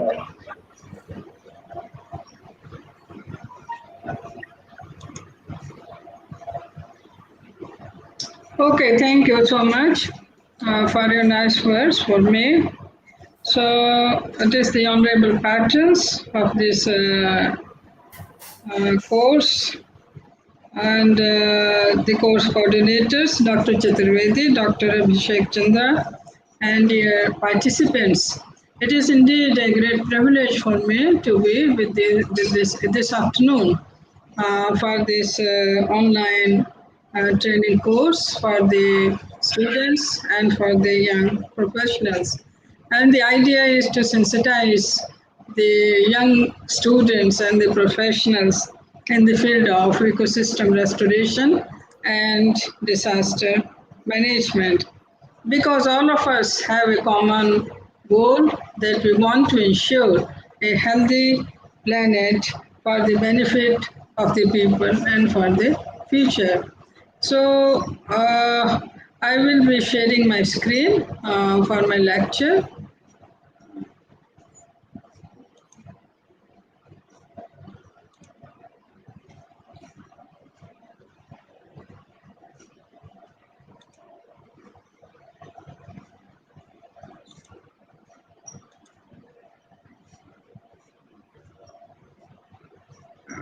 Are you able to see my screen?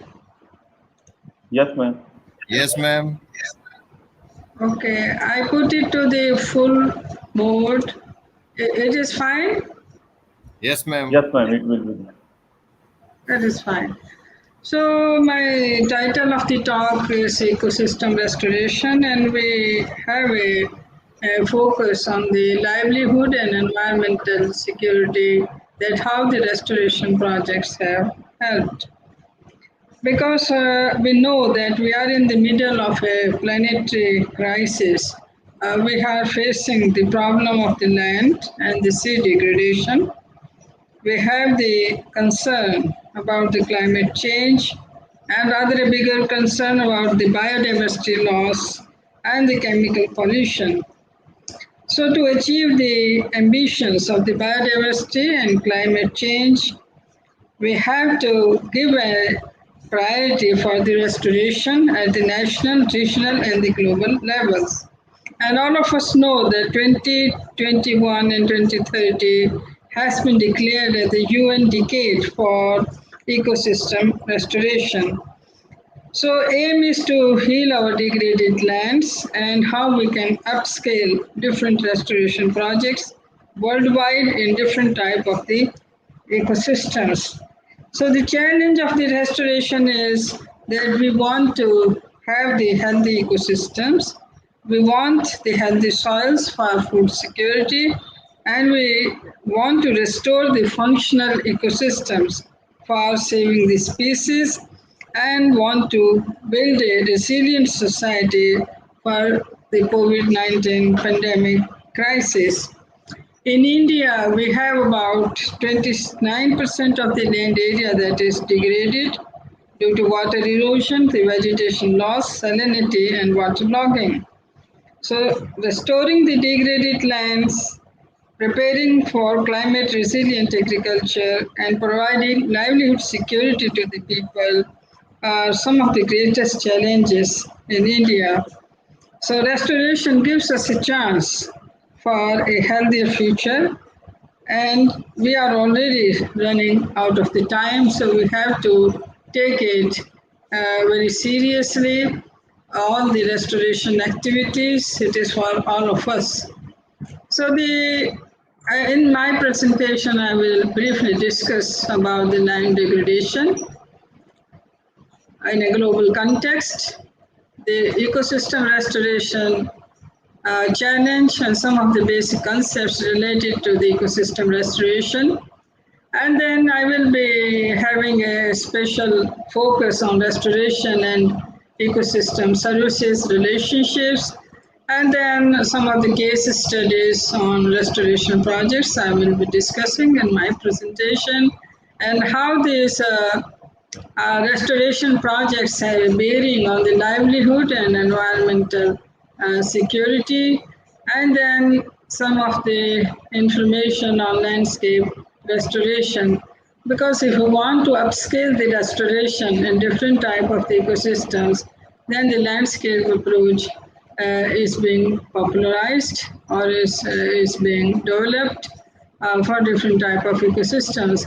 And then UN decade on ecosystem restoration, what are its main objectives and what are its principles, and how it focuses on restoration of different type of these ecosystems in different parts of the world. So before I go into the restoration topic, I would like to say something about the mass extinction of the species, that we are concerned so much about the species loss, which is 100 to 1,000 times faster. It is occurring at a faster rate and at a higher rate. It has never occurred during the last 300,000 years in the planet history. So we just in the fifth mass extinction of the species. Dinosaurs were wiped out. So that is why the very rapid disappearance of the species in present time, the scientists and conservationists call is what is happening is the sixth mass extinction. And if we want to see this diagram, and there is a loss of the global living planet index, that's decline. It has declined by 68%, the report of the WWF 2020, and that it is an indicator of the trends of the biodiversity, that it is based on the status of the populations of the different vertebrates all over the world. So this is one of the concerns, that why restoration is so urgent for in different type of ecosystems, so that is we can save our species from disappearing. It is not only the species that we will save. We will save the functional characteristics of the ecosystems that are so vital for different type of the biogeochemical cycles and for the carbon budget of our planet. And then the second point I want to discuss about the climate change, which has that the temperature, that the pre-industrial levels by more than 2 degrees Celsius in the past 3 million years, it has never exceeded like that. But if we are not taking a climate policy decisions right, then we may exceed the 2-degree limit already in the next 5 years. So that is another very important concern why the restoration is so urgent, that we want a climate resilient planet, that it can absorb the shocks and it can repair itself. And then the third point is that what are the safe operating space for the humanity, that is the planetary boundaries, that the Stockholm Research Institute has defined 9 planetary boundaries. And due to the human activities, we have already crossed the 4 boundaries, the planetary boundaries, and that the phosphorus, the nitrogen, the biosphere integrity, and then the land use change. It comes also very prominently. So about the climate change, you know that the CO2 concentration in the atmosphere has reached now a level of 419 ppm, very recent figures of the 2021.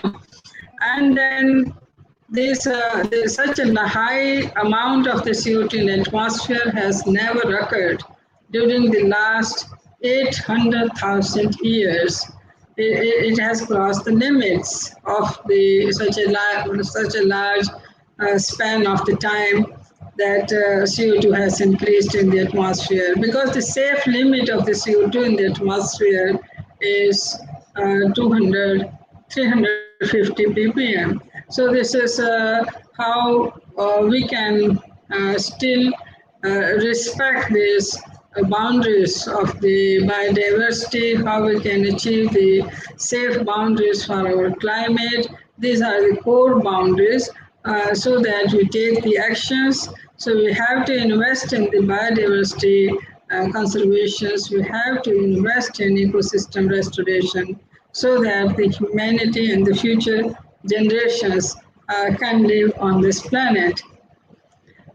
So what has been said, that we have brought a very, very large change in the Earth's ecosystem during the last 50 years due to the anthropogenic activities. I think I'm audible to everyone. Hello? Yes, ma'am, you are audible. Yes, ma'am, you are audible. Okay, it's fine. Is there anything we can do to protect our natural resources so that we provide the benefits to our future generations? So the Millennium Ecosystem Assessment, this is the quote from there.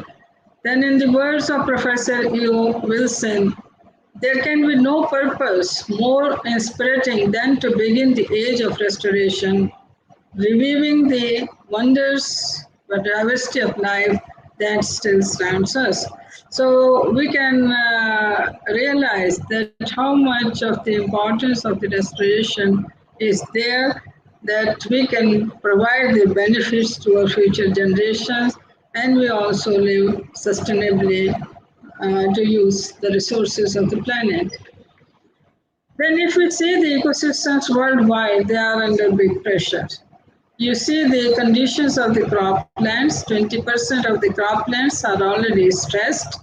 They have declining productivity. 19% of the grasslands, they show declining productivity.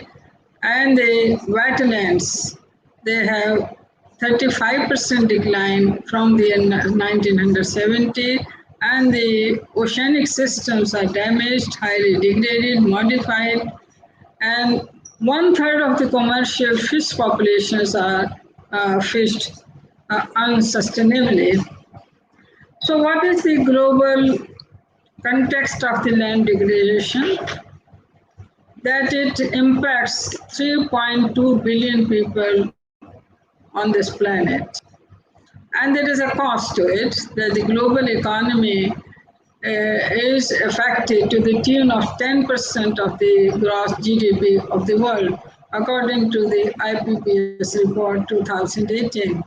So the 40% of the world population is affected by land degradation, and in future, about millions of the people may be forced to migrate from one place to the another place to find the resources for themselves.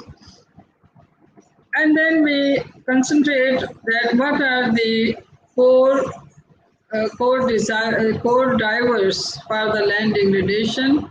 There are the economic factors, they are the technological factors, they are the cultural factors, and the climatic factors.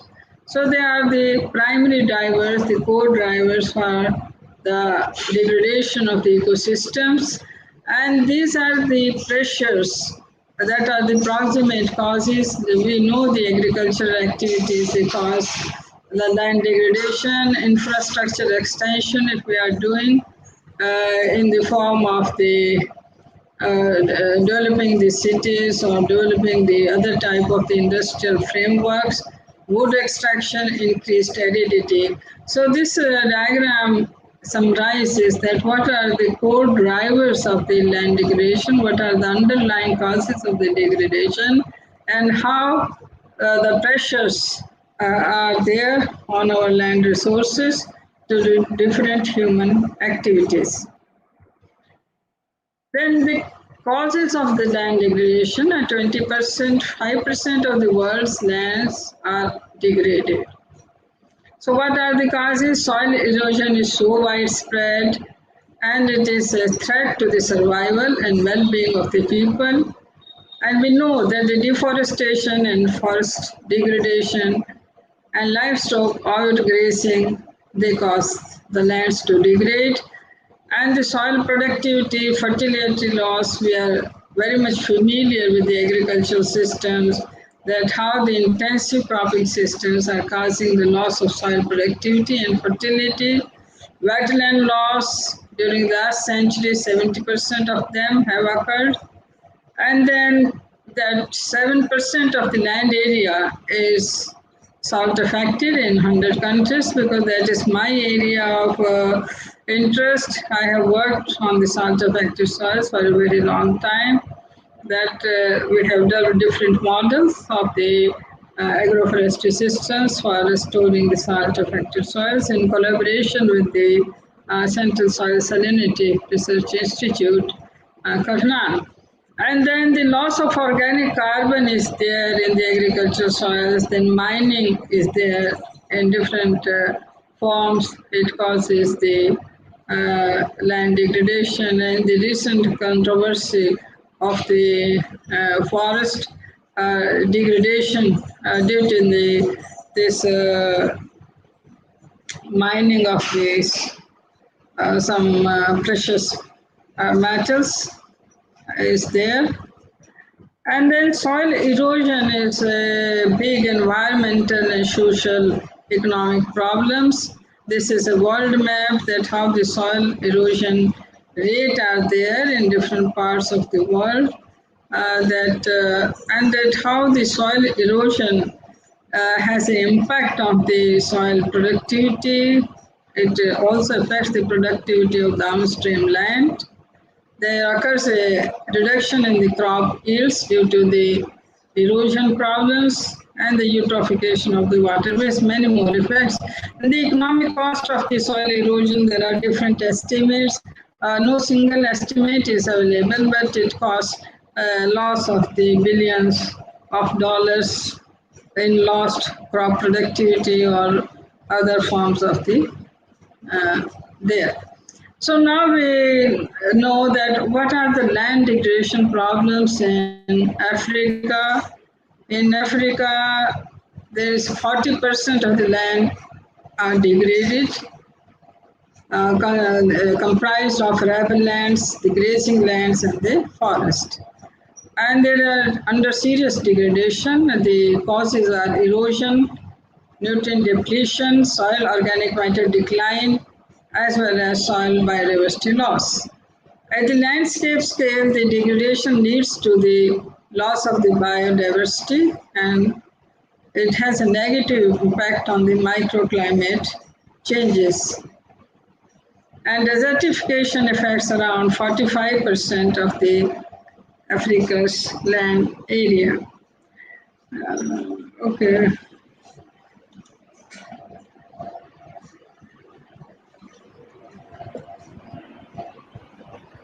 Yeah, thank you, ma'am.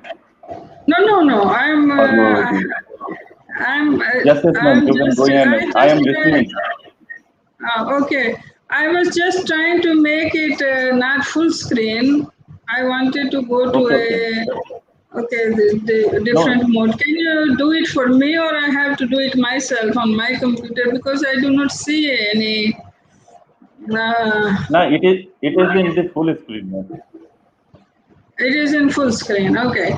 So Yes. then we discuss some of the land degradation problems of South America and Caribbean region, where the water erosion and the landslides are the prominent threats on the sloping lands of the mountains because they have been burned, overgrazed, and then more than 68% of the soil in South America is currently affected by erosion, and the result of the deforestation and overgrazing, they are the major drivers of the land degradation in South America. And if we see the situation in South and Southeast Asia, then water erosion occurs in the region which have the alternating dry and wet seasons, particularly in the hilly and mountainous landscapes. Wind erosion occurs in the dry regions. Acid soils are distributed in Southeast Asia, and in the semi-arid arid zones of Central and West Asia, salt-affected soils are vastly distributed. And this is the situation in India. Already I have said about 29% of the land in India are degraded. The processes responsible for degradation are water erosion, vegetation degradation, and wind erosion. Then what are the effects of the land degradation? If we see the short-term impacts, then it is the soil health is affected. Soil health is a big topic. It concerns all the soil properties, soil processes, soil functions, soil ecosystem services, and it threatens the biodiversity and water availability. It also has an impact on native biodiversity. And then one example is that loss of productivity of the land surface by 23% has occurred. This is there. Then the long-term effects of this land degradation are climate change, emission of greenhouse gases, and then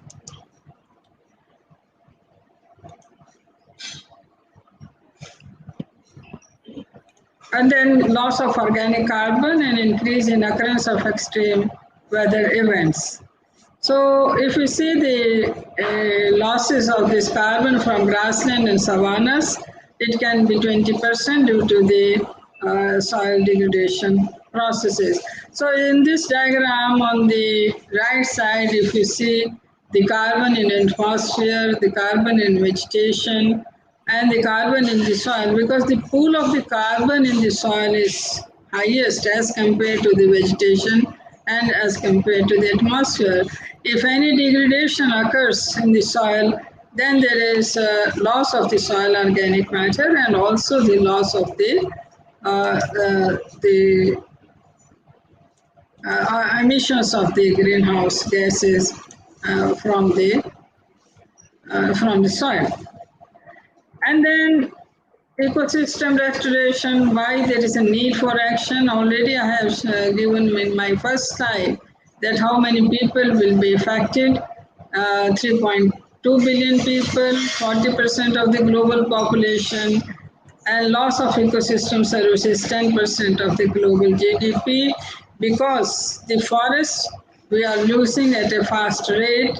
Wetlands, we have lost 70% of them. There is a drastic decline in the coral reefs. So what is the challenge for the ecosystem restoration? There is a urgent need for the reviving the health of the forests, the mangroves and peatlands, because they act as a carbon sink for absorbing about 1/3 of the CO2 emissions. The healthy soils can store more nutrients and support more productive and provide food security to the growing population. If we have the functional ecosystems, we can save 1 million animal, plant, animal species which are currently threatened with extinction. So this is a very, very important point that if we want the restoration to be effective, then we can save the species from extinction.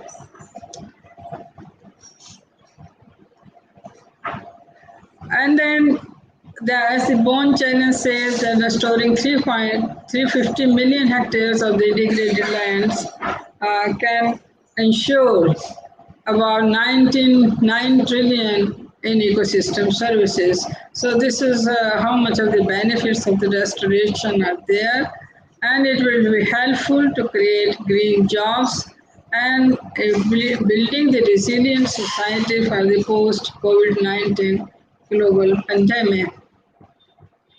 Now, the Society for Ecological Restoration has provided the leadership for all the ecological aspects of ecosystem restorations. There are thousands of the members spread over 85 countries.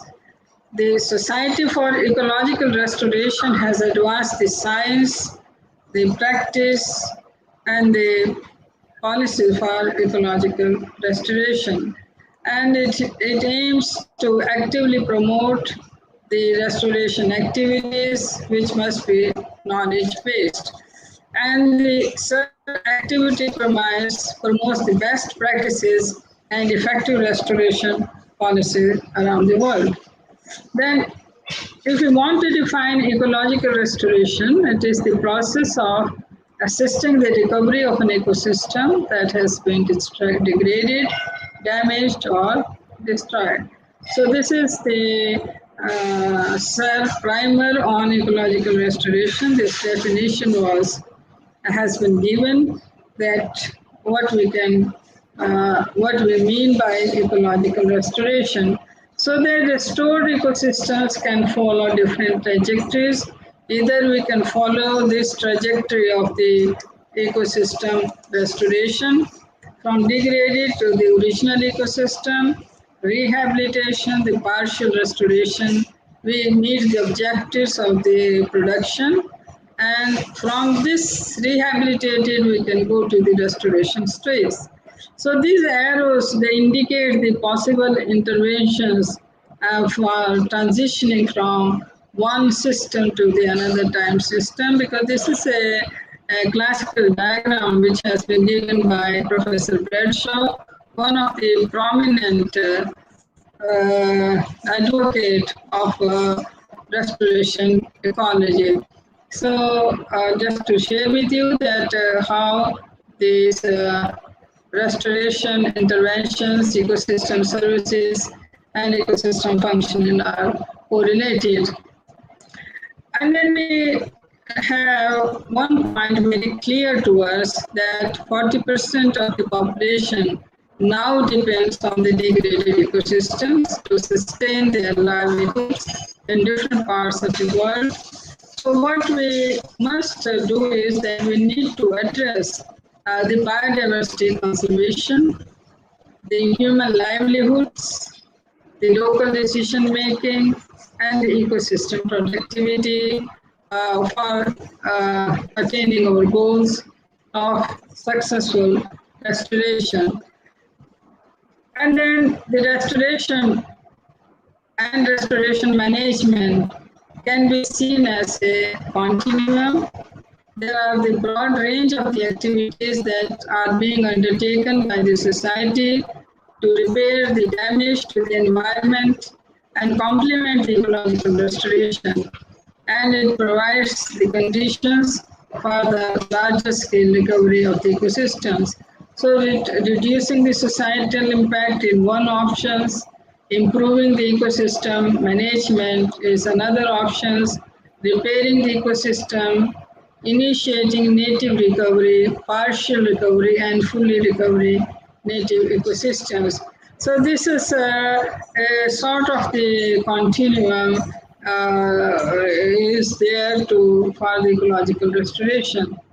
So these international principles and standards have been formulated by the Society for Ecological Restoration, so that the restoration objectives are achieved more or less in a uniform way, in a standard way, in different type of the ecosystems and different places. So I will not go into the details of all these 8 principles and best practices for restoration, because this will be very lengthy for me and for the participants also at this introductory lecture. So the ecosystem restoration is guided by the parties to the CBD. It supports the objectives of the international agreements, including the Sustainable Development Goals and the Strategic Plan of Biodiversity. And then, so this ecosystem restoration is in consonant with these objectives of the Paris Agreement, land degradation neutrality goal, global forest goals, Ramsar Convention of Wetlands and Ecosystem Restoration.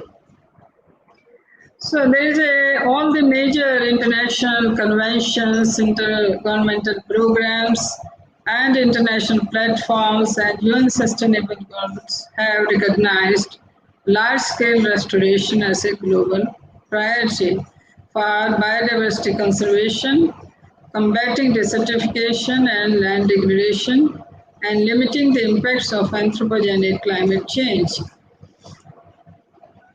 And then in my next slide, I will just be concentrating on restoration and ecosystem services. So a meta-analysis by Benias has shown that restoration assessment actions in a wide range of ecosystems are effective in improving ecosystem services, particularly in the tropical regions. So thus rehabilitation of degraded ecosystems can lead to high biodiversity conservation. It provides livelihood benefits and the long-term carbon sequestration.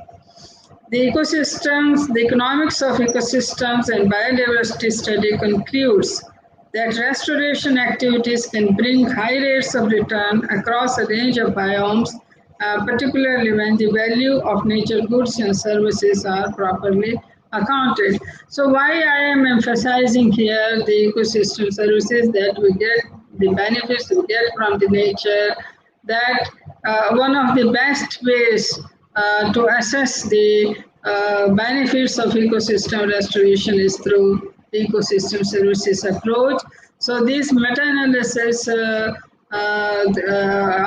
gives us the information that how the rehabilitation leads to the biodiversity conservation and livelihood benefits. And similarly, the TEEB is a leading organization which works on the ecosystem services. They have also emphasized that restoration activities, they can bring high rates of the return. And if you see this diagram, that investing in restoration pays, that if we see the benefits cost ratio, that coral reefs, that we will have to invest more, the benefits are little less. In coastal ecosystems, it increases little bit. In coastal wetlands, it shows a little higher value. But if we see the grasslands restoration, if we are doing, it has less of the cost, more of the benefits. It has the highest cost benefit ratio. In the woodlands, it has also some substantially high cost benefit ratio. So there is that if we invest in restoration, it will give us the return. And similarly, the investing in ecosystem restoration, if we invest $1, it gives us a return of $9 in different forms of the activities. And if we see this radar diagram, it gives us a clear indication that how the ecosystem services, they are there for a degraded ecosystems. The pink part, the central part is a degraded ecosystem. As we go to the rehabilitation, the second circle, the ecosystem services have increased. And if we go to the restoration of the ecosystem, the outer part of this radar diagram, it is clear the regulating, provisioning, supporting, and all the ecosystem services increase in these restored ecosystems as compared to the degraded ecosystem. So it is one of the approach how you can compare ecosystem services in different restored ecosystems. Then what are the biodiversity conservation and improving the ecosystem services? What is the relationships that if we just restore 15% of the converted lands, it will avoid the extinction by 60% in natural ecosystems. So this is one of the studies done by Strasbourg that on a global analysis shows that just 15% restoration results in the 60% expected extinction of the species. It will avoid, it will stop. And then there is a vast potential of restoration. Restoring 50%, the same statement could avoid 60% extinctions. And there is a very substantial carbon sequestration in restored ecosystem, 30% of the total CO2 in the atmosphere since industrial revolution. So it can accumulate. And then these are the ecosystem restoration projects in different parts of the world that have been carried out. They range in size from a few hundred square meters to hundreds of thousands square kilometers. Because the restoration projects, they have been carried out on a very small area, and in a very, very large area also.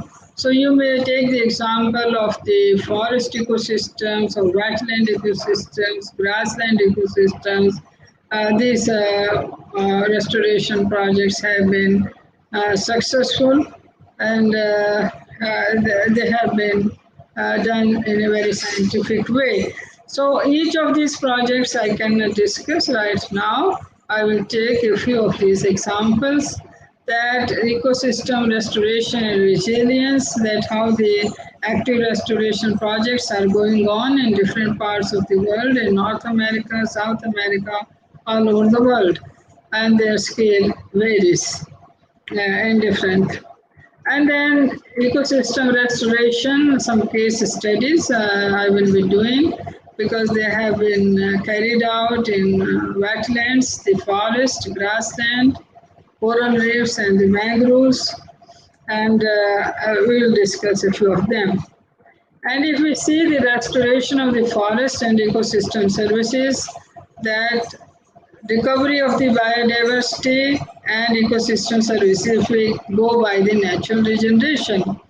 And if we are doing the deforestation, then it has the production of timber and timber products, and restoration of soil fertility if we are doing the reclamation or rehabilitation. So this is a restoration staircase diagram by Professor Shadon, a world authority in the field of landscape restoration. So in India, this is a very successful restoration project of the Chilka Lake on the east coast of India, which is a Ramsar site, the first wetland international importance in India in 1991. And then due to certain hydrological interventions, it changed its ecological characters. It came under the threatened list of the Ramsar sites in 1993. But then the Chilka Development Authority was constituted, and they did a very important job of restoring the Chilka Lake by doing the interventions, opening a artificial mouth and desiltation of the lead channel. So these interventions of the restoration resulted in expansion of the seagrass meadows and the increase in species diversity, fishery resources, improved the water quality, and it also saved the habitat for the critically threatened Irrawaddy dolphin. So this is a very, very important case study of the ecological restoration of the Chilka Lake, and then restoring the rainforest fragments in the western Ghats of India, because it is a hotspot of biodiversity. There is a chronic human extraction of the fuel wood that causes the degradation of the forest and the forest fragmentation, and the rate of deforestation is 1.2%, and the restoration project was carried out in a public-private mode by using the native tree species, and then it has been successful on a small scale. So this is the rainforest project in Annamalai Hills with the tea coffee plantation companies to restore the degraded sites. The 12 rainforest fragments they have taken, and in their project they have used about 160 native tree species and liner species for the restoration. And then ecological restoration, it increased the tree diversity, it increased the species density and the carbon storage in the system. So according to Dr. T.V. Ramachandran, the ecosystem restoration has ensured the water, food, health and livelihood benefits from the restoration of the Western Ghats projects, that restoring the forest with native species, it sustains the water and biodiversity, which are vital for the food security. And then in Chhattisgarh region also there is a big successful projects on restoration, that seriously degraded lands of the Bhatta lands, they have been restored, about 282 hectares of the lands, and the restoration objectives are enhance the carbon sequestration, reclaim degraded lands, and uplift the socio-economic status of rural people. So do I have the time to go on, or should I cut short? Hello? Hello, Dr. Chandra? Hello, ma'am. Ma'am, you Hello? can, yes, ma'am. I am the audible. Yes, ma'am. You can summarize your presentation. I can summarize? Oh, Yes, ma'am. okay. I will just take a few of I will just skip off, because rainwater harvesting in Shivaliks is the water restoration of Sukhumajri, a world acclaimed example, where the local community and the conserving the water resources have been very useful for the people. And then the participation of the stakeholders, the forest department, and the downstream settlements, hill resource, so many of them are there. And then it has improved the economy and has provided the environmental benefits. So this is the conservation.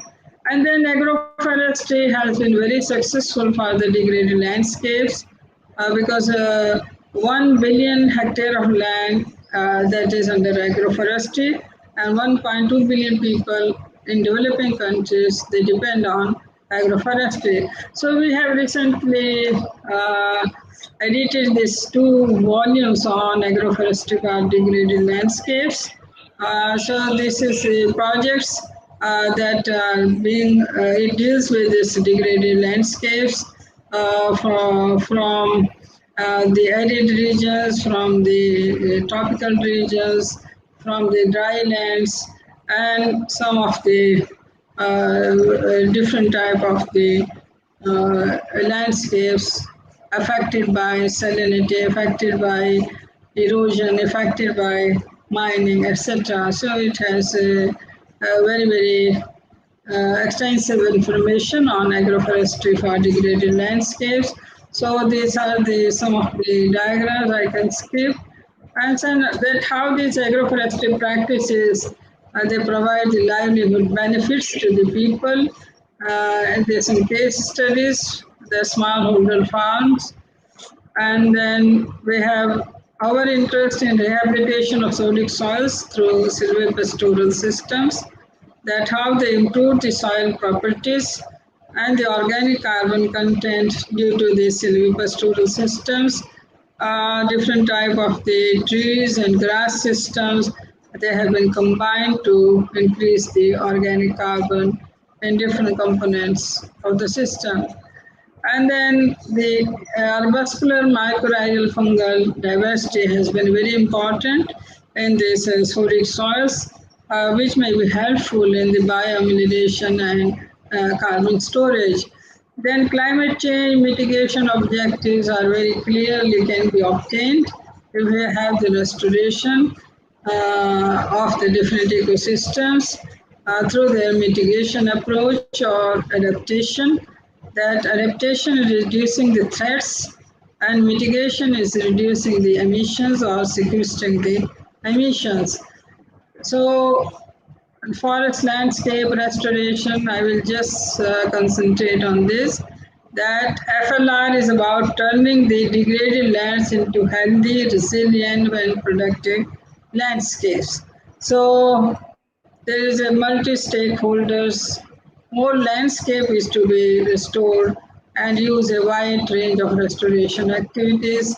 There are forest landscape intervention types, and then some of the case studies that from the Aravali Hills in Haryana and the Aravali Biodiversity Park, a very famous restoration project that has been successful at a landscape level. And then from the Nepal region, how the community participation has been successful for the FLR, and the restoration on a very large scale, the Great Green Wall for Sahara and the Sahel initiative, that the aim is to restore 100 million hectares of the land by using the local tree species. And the aim is greening the landscapes, sequestering the carbon and creating millions of the green jobs. And the Bone Challenge, the pledge is 210 million now. And this is the UN Decade for Ecosystem Restoration, preventing, halting, and reversing the degradation of ecosystems worldwide. And the ultimate aim is to meet the objectives of the economy in terms of the ecosystem services generation and carbon sequestration. And then this is the healthy biosphere is a foundation for sustainable development because restored ecosystems fulfill the objectives of the sustainable development goals, and how the restoration initiatives are associated with different environmental programs in India, how they have the different restoration benefits and what are their outcomes.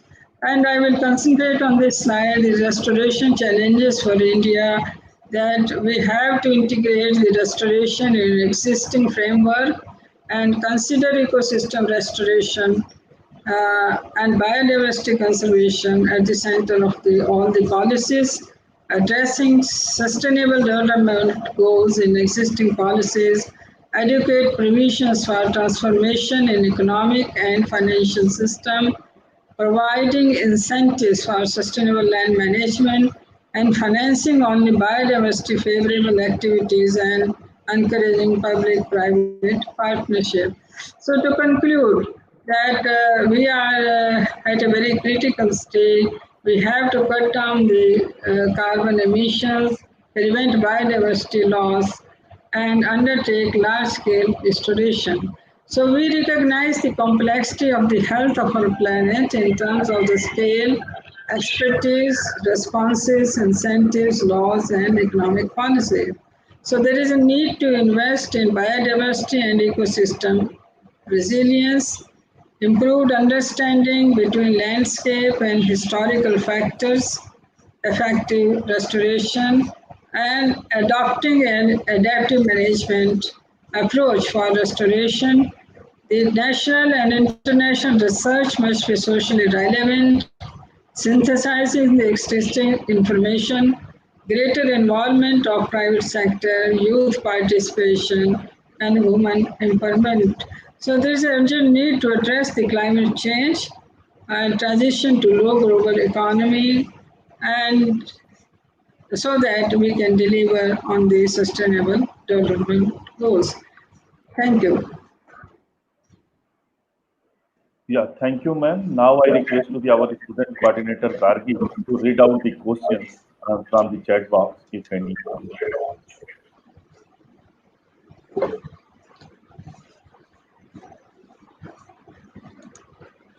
Argi, you are muted. Please unmute yourself. I'm so sorry, sir. Thank you so much, sir. Um, I was saying, like, I'm so happy to get the insight about ecological restoration and land degradation. So there's a few questions. First is, do you think that constant use of agriculture is degrading the land? Hello? Hello? Hello? Yes, Am I ma'am. Hello, audible, ma'am. ma'am? Yes, please. Ma'am, there are some few What was questions. it? Yes, please. First one is, do you think that constant use of agriculture for land is degrading the land? Yes, intensive agriculture has a lot of impact on the soil productivity because with continuous cropping, use of fertilizer, irrigation, it has so many negative impacts on the soil carbon. It increases in some of the cases the problem of the soil salinization also. So it decreases. It has because in different parts of the world it increases soil erosion, so it has so many negative impacts. So we will have to find out the ways for restoring the productivity of our agricultural system. So that is a top priority in the world, that how we can support the productive agricultural systems in the face of so much of the human population and so much of the pressure on the agriculture trends. Absolutely, ma'am. And the next question is there is an impact on cycles of nature due to land degradation? Yes, definitely. Because we not only lose the species due to the land degradation, we also lose the functionality of the different type of the system, different type of the natural ecosystem. Say, for example, the carbon cycle is affected by the land degradation. Other biogeochemical cycles are also affected by this land degradation because they have a lot of impact on the functionality of the ecosystems. So definitely there is effect. Ma'am, next question is how landfills lead to soil pollution and land degradation? How land use? Land use, Sorry, yes, ma'am, how land use. landfills? Ma'am, it's How? landfills. It's landfills. Landfills, yes, because landfills are a big problem in the different cities in urban environment, and the landfills they release a lot of gases, greenhouse gases to the atmosphere. They also pollute the underground water. So landfills are a big problem for spreading the diseases to the people, as they are aesthetically also have a lot of impact on the people. Ma'am, the next question is how much restoration is up when compared to deforestation? Yes, this is a very good question because uh, the deforestation is occurring at a very high rate as compared to restoration. So that is why we have this decade of ecosystem restoration so that we take the restoration projects on a very large scale. We can upscale the activities because the deforestation is occurring in all parts of the world. Maybe the concerns are greater concerns in Amazonia, in India, in other parts, Southeast Asia, everywhere deforestation is causing a lot of problems. But the restoration is not occurring the way the deforestation is occurring. So that is why this decade is now there. Maybe it accelerates the operations, it accelerates the projects on a mega scale. That it is not the small projects, restoration projects will not do. They can be good demonstration pilot projects, but if we want to have the results on the ground, then we will have to take up the restoration projects, forest restoration projects in a big way, so that it gives the really the results on the ground. Yes, ma'am. I hope so, ma'am. It will happen so soon. Yes, any more questions? Yes, ma'am. Uh, Ma'am, you said, ma'am, sir, can I ask it? yes, you can ask.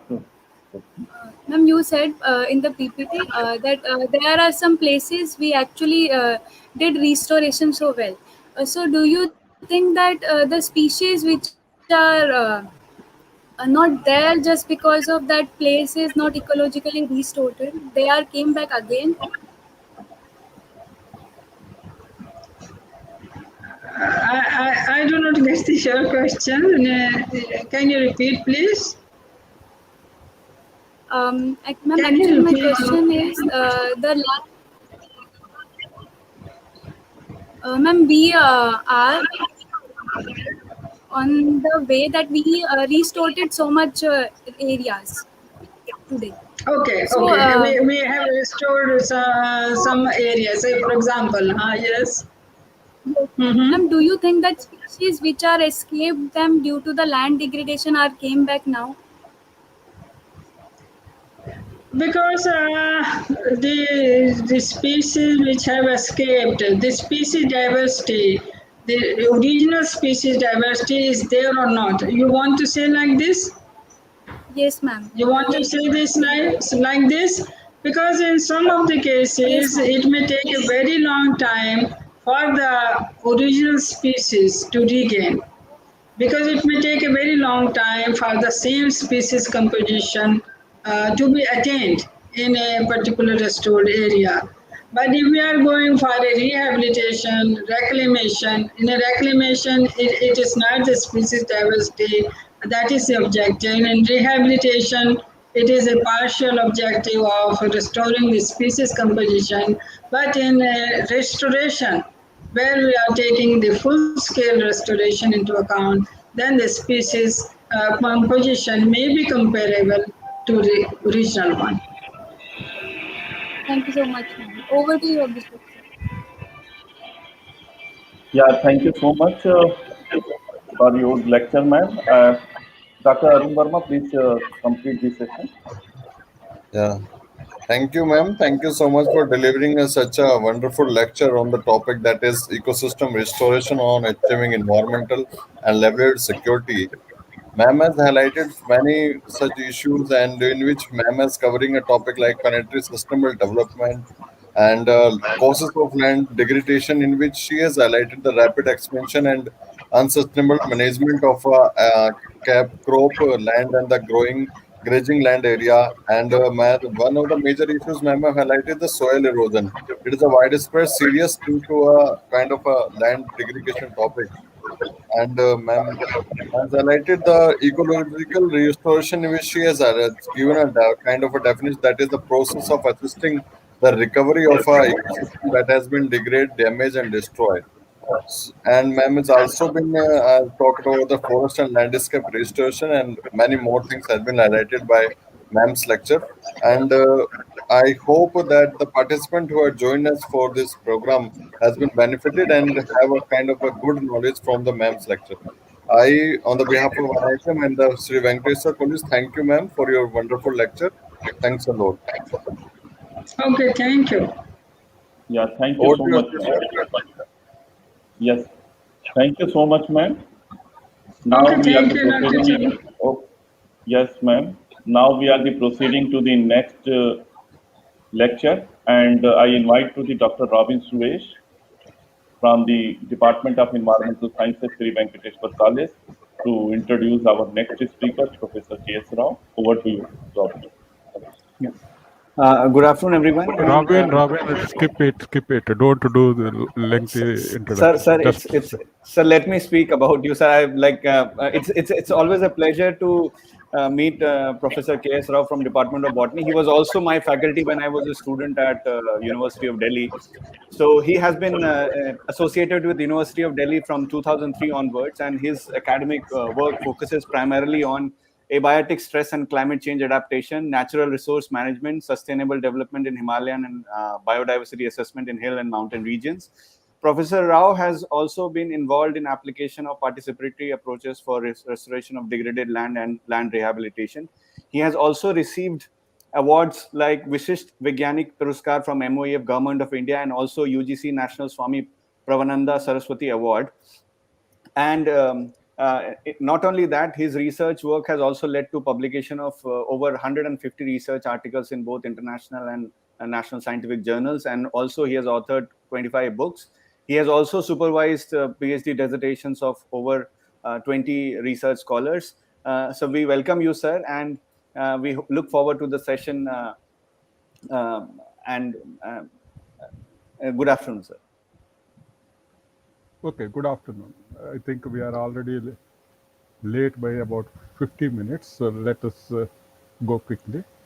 Yes, sir. Yes, sir. My earlier speaker, Professor Sardar Gupta, has already elaborated on the ecosystem restoration. So half of my presentation is already covered by her. So I will be focusing as an ecologist why we are doing restoration and what its impact going to be.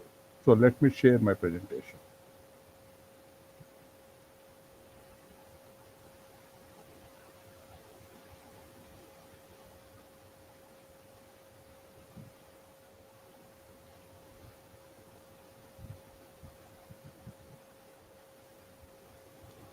I hope it is visible. Yes, sir. It is coming. It is visible, sir. And it is moving. Yes, sir. It is moving. Okay.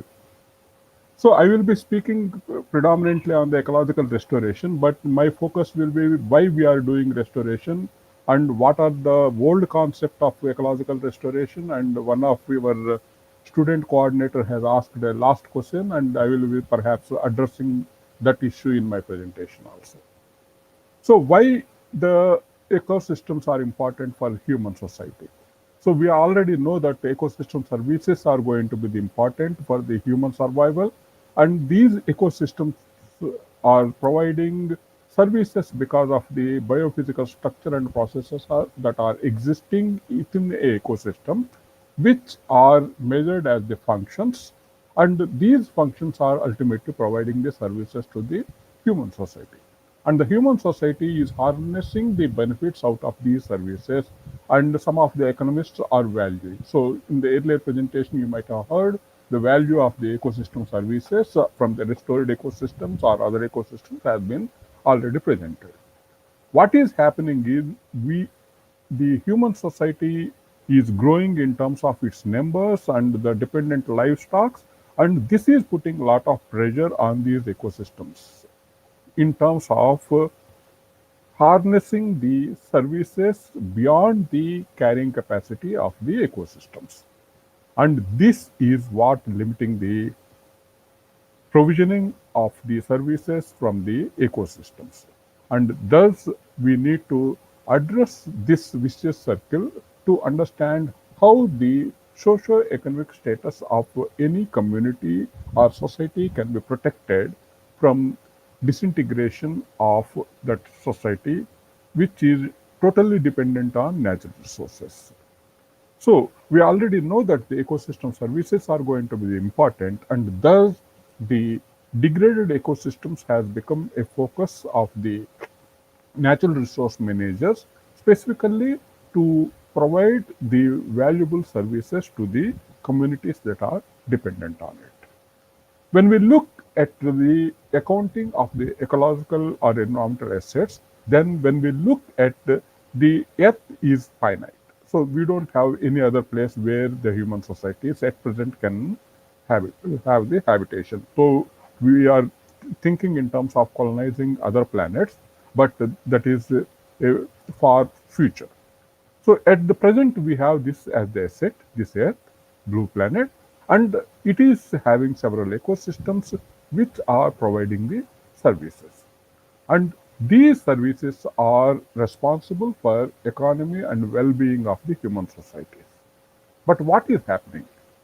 For protecting our economy and well-being, we are generating a lot of waste and degrading the ecosystems beyond the carrying capacity. And this is putting the pressure on to the assets. So anybody knows that if you don't have the assets which are providing us the interest which could be meeting our requirements, then we will be eating up the capital. And this will reduce the interest that is coming out of it. So the only way we could protect the capital is try to regenerate the systems that are degraded, and thus it became important. So if you look at the balancing of the systems, then when the assets are overexploited for their services, for maintaining the economy well-being, the waste and degradation will be increasing, and the regeneration time will be reduced, and the total amount of the regeneration also degrades, and thus the current problem of ecological or environmental degradation is felt by the human societies. Conservation is another issue. The human society is thinking in terms of the conserving the key species, and especially in the tropics, there are several key species that are focus of the conservation. Tiger is one of it. In India, we have tiger, elephant, rhino, which are the focal key species which are under the conservation. And a lot of area has been assigned for conserving the resources that are required for these key species. And this is putting a lot of pressure on those human societies that are dependent on the natural resources that are available in these protected areas also. The reason could be the historical. The amount of the natural areas that are available for the human and wildlife are reducing because of the exploitation that has been done historically for several reasons. And when we look in terms of the how it is happening, then we could see that the forest department is predominantly focusing on exploiting the resources that are available within the jurisdiction of the forests for benefit of the government, which ultimately perhaps might be putting that benefit back into the society. But when we look at the current situation, it is predominantly policing the resources from the society. So it wants restrictions on the resource exploitation by the local communities so as the benefits that are accruing from such ecosystems could be widely used. Over the last decade or 15 years, there were several litigations by the NGOs to protect the rights of the people who are staying within the forest. And the Supreme Court has given several judgments, some favoring the indigenous groups, some favoring the foresters, and they are asking, are the indigenous groups are encroachers or not? This has to be clarified by the government as a policy. And you know now, the government of India has taken a stand of allowing the indigenous groups with some rights. So forest dwellers' rights as a policy is implemented, but how it is going to impact the conservation and also livelihood support is not yet fully understood. In the last decade, there is also another issue that has been taken up by the forest department is that participatory development of conservation and utilization of the resources could be achieved through the community forest management or joint forest management. Community forest management was existing in several areas in India, and the prominent stories can be heard from the Uttarakhand region, where the village panchayats or one panchayats are existing, and in several other states.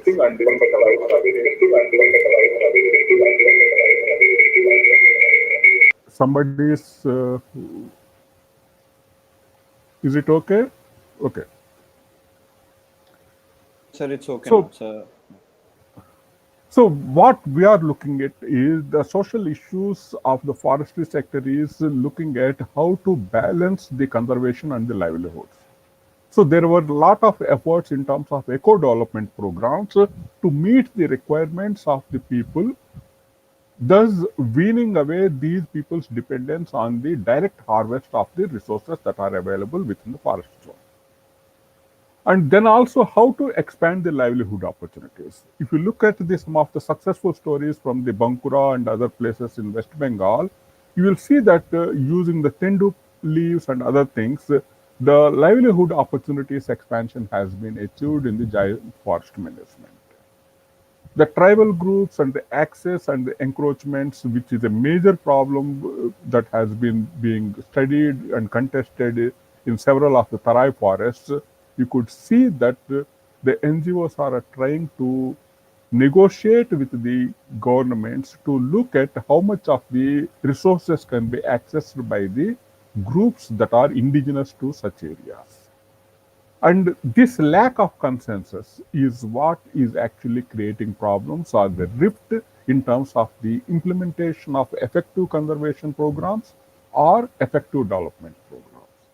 And especially in Chhattisgarh and some other areas, there is armed conflict also, because the sections that are dependent on such resources are feeling that they are being alienated from the resources on which they were dependent for several generations.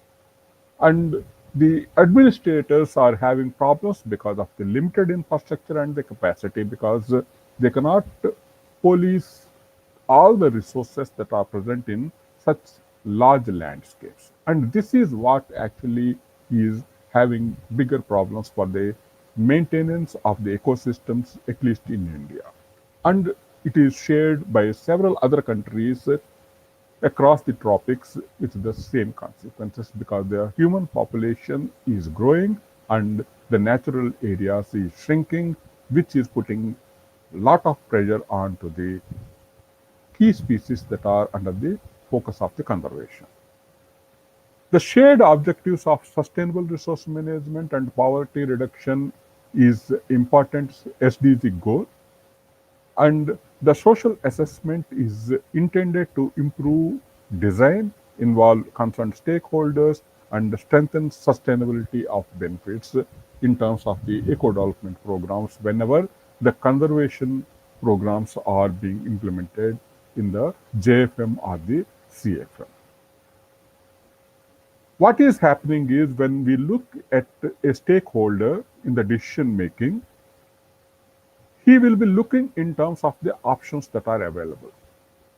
And the options are, once again, strained by the environmental resources that are available in the area, the socio-economic resources that are available, the policies that are governing the systems that are existing there, and the national and international guidelines that the governments has to follow. And whether the stakeholder thinks in terms of whether I should invest my resources in the agriculture or the medicinal aromatic plants or other things, or should allow the forest department to have the full rights in terms of restoration and allow me to have some of the non-timber forest products for my sustenance. All these things depends on what type of adjustments the administration and the local communities will be having. And In climatically good areas, the carrying capacities could be higher and the number of people that could be supported in such ecosystems could be higher.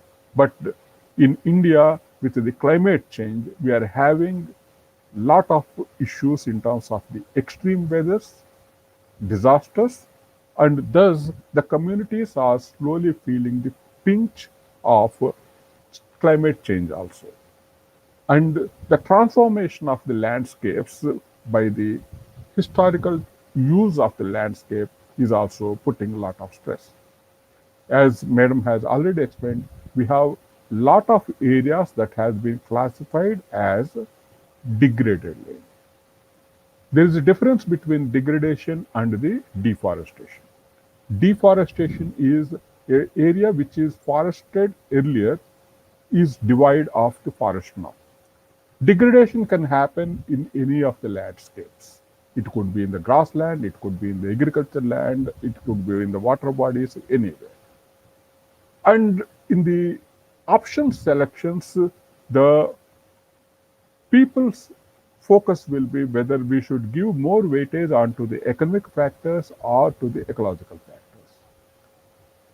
When we look at the published literature, even a recent article that is coming in the Science has clearly shown that people will be interested to have more of economic value into any natural resource management programs. They are least concerned about the ecological values. And thus, whenever we discuss with the local community and asks for their participation, automatically the first choice will be what is the economic benefit the communities are going to get out of it. And we, the scientists, will be looking predominantly onto the what is the ecological benefits that we are going to get, so as the ecosystems will continue to have the ecosystem services for a long term. And thus, this is where, as a researcher, and when I negotiate with the local communities, I have to balance between the economic goals of the community and the ecological goals as I believed in the science. And my experience in terms of restoration has taught me some lessons, and why the traditional way of looking at the ecological restoration was not giving us the sufficient results is what I have realized. So now, when we look in terms of the benefits to the environments and benefits to the people, so here it is ecological, here it is economic, you will see that very little area is currently having this high score for both the ecological and economic benefits equally provided. You have a lot of areas that either very large ecological benefits or economic benefits. And the degraded areas are those which has a low score on the both the environment and the benefits to the people in terms of the economy. And lot of work is now focusing on how to bring them at least to these areas. It's becoming extremely difficult to bring all those areas to the high score overall because of various reasons. Look at these pictures. You will be surprised to know that a highly degraded area could be losing a lot of resources because, as the madam has already explained, the erosion could be taking away the surface soil and biogeochemicals could be getting affected. But once it is restored back, it could provide a lot of ecosystem services. And yes, it could be restored. This is what people have restored. And for that reason only, the UN has been putting efforts, and by 2020, when the set goals were not achieved, the UN has declared the next decade, that is 21 to 30, as the UN decade of ecological ecosystem restoration. And this is being implemented over the next decade with set targets, as madam has already explained. And if you look at the other pictures, it is of the same area. This is 30 years before, highly degraded and restored. The building is in the middle of as the reference point, as you can see, but the angle is different. That's all. So we know that the ecosystems have been degraded, damaged, transformed, or entirely destroyed as the direct or indirect result of the human activities. So anthropogenic pressure is the biggest destroyer of the ecosystems or degrader of the ecosystem services. So the degradation could have been occurring in any of the systems. Lot of studies are available on the terrestrial ecosystems, and some studies certainly are now available in the aquatic ecosystems. But my conceptual presentation will be predominantly focusing on the terrestrial ecosystem studies, but the concepts could be the same. Ecological succession is the process by which biological community composition, the number and the proportion of different species in an ecosystem recover over a time following a disturbance event. And anybody who has been studying biology and the ecology as a paper knows that the same thing is happening in the succession post any disturbance. And this succession, what in ecosystem restoration is called as the passive restoration. So passive restoration means simply allowing natural succession to occur in an ecosystem after removing the source of disturbance. We know the anthropogenic activities has led to extreme tropical deforestation, which is putting a lot of pressures onto the human societies that are dependent on such resources. Not only forests, the grasslands are also under threat. You may ask why grasslands are important. If you look at the human history, livestock husbandry is the first livelihood the human societies were dependent on. After the hunting gathering, societies were set into a production mode.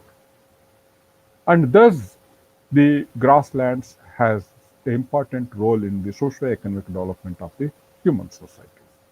And the increasing numbers of the livestock because of the increasing number of the humans has put a lot of overgrazing pressure onto the existing grasslands, and conversion of grasslands into other land uses has increased the pressure, and thus grasslands are also getting degraded. In lot of areas, harvesting the forest for the timber, shifting agriculture, and meeting the fuel and fodder requirements of the societies that are dependent on the forests is putting extreme pressure onto the existing resources. In the converted landscapes, where trees are present in agricultural lands, are providing a lot of ecosystem services. A single tree existing in agricultural landscape could be providing the fodder during the lean period. It could be providing the litter that is required for the manure. It acts as the storehouse for the crop residue, which is used as the fodder during the lean period. And all these services are being provided in addition to carbon sequestration, that is the ecological service. That the first and foremost question anybody asks after looking at the degraded ecosystem is, can ecosystems be restored? The answer obviously is, all ecosystems can be restored, including the forests, farmlands, cities, wetlands, or the oceans.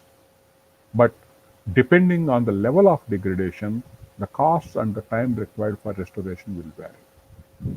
And in ecology, we always say that if you put too much pressure on the elasticity, and we show as an example when we put a rubber band and put pressure, applying the pressure by stretching it, we show that up to a certain level of stretching, it can come back. That is the resilience of that rubber band.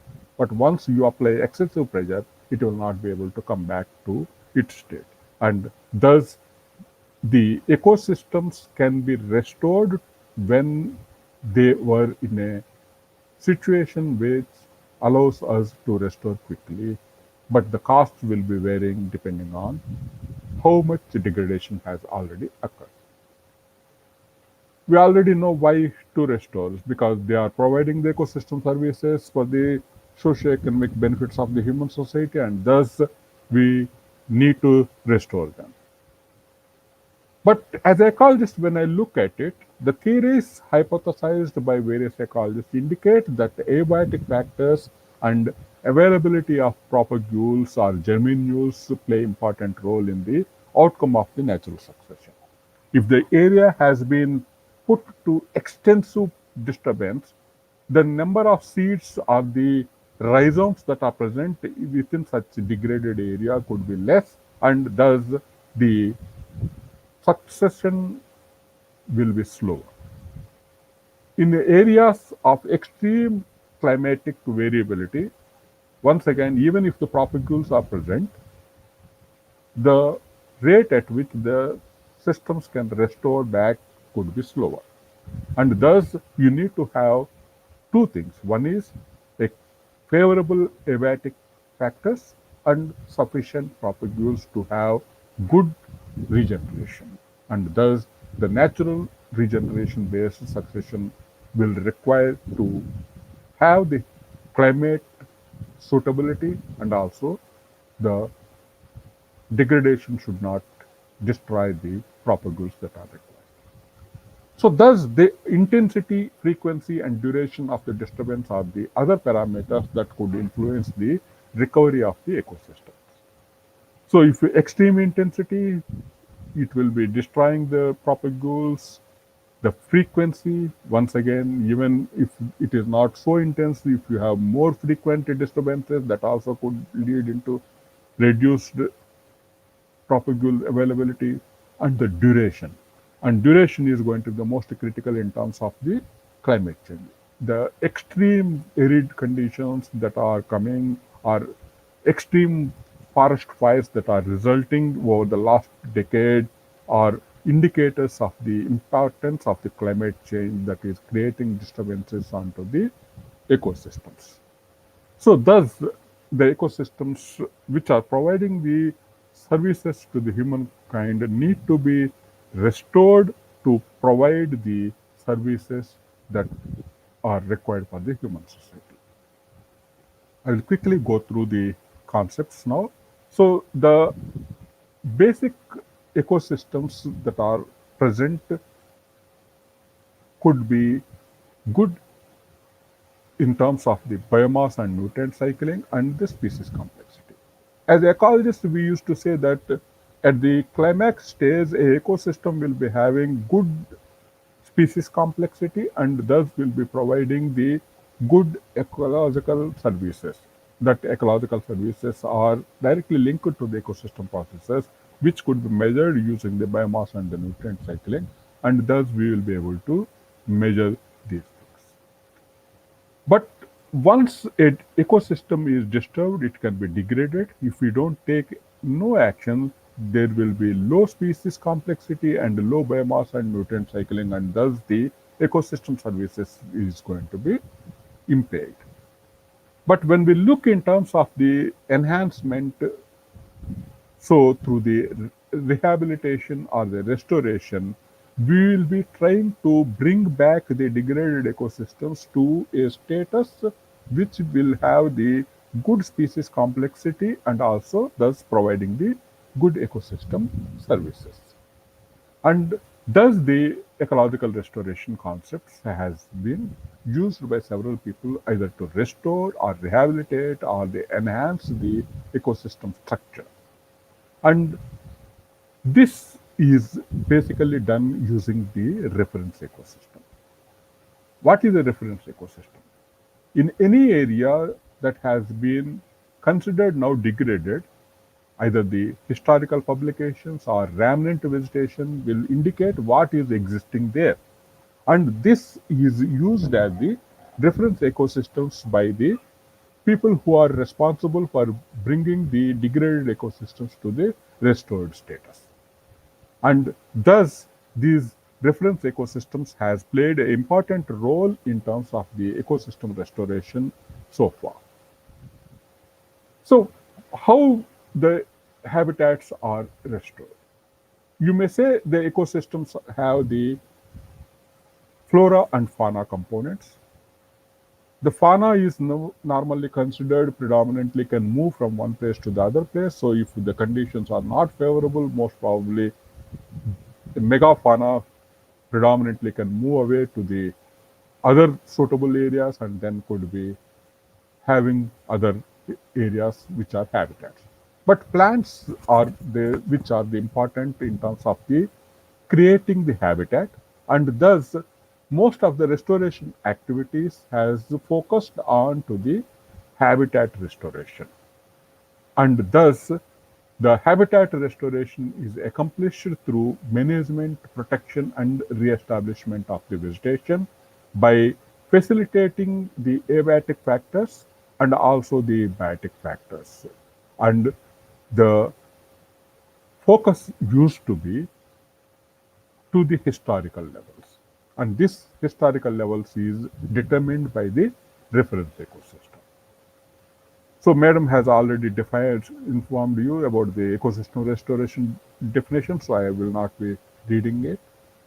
And why this ecosystem restoration is required, I have already introduced it to you in the first two slides, so I will not repeat this again. And what the reference ecosystem is, I have already explained.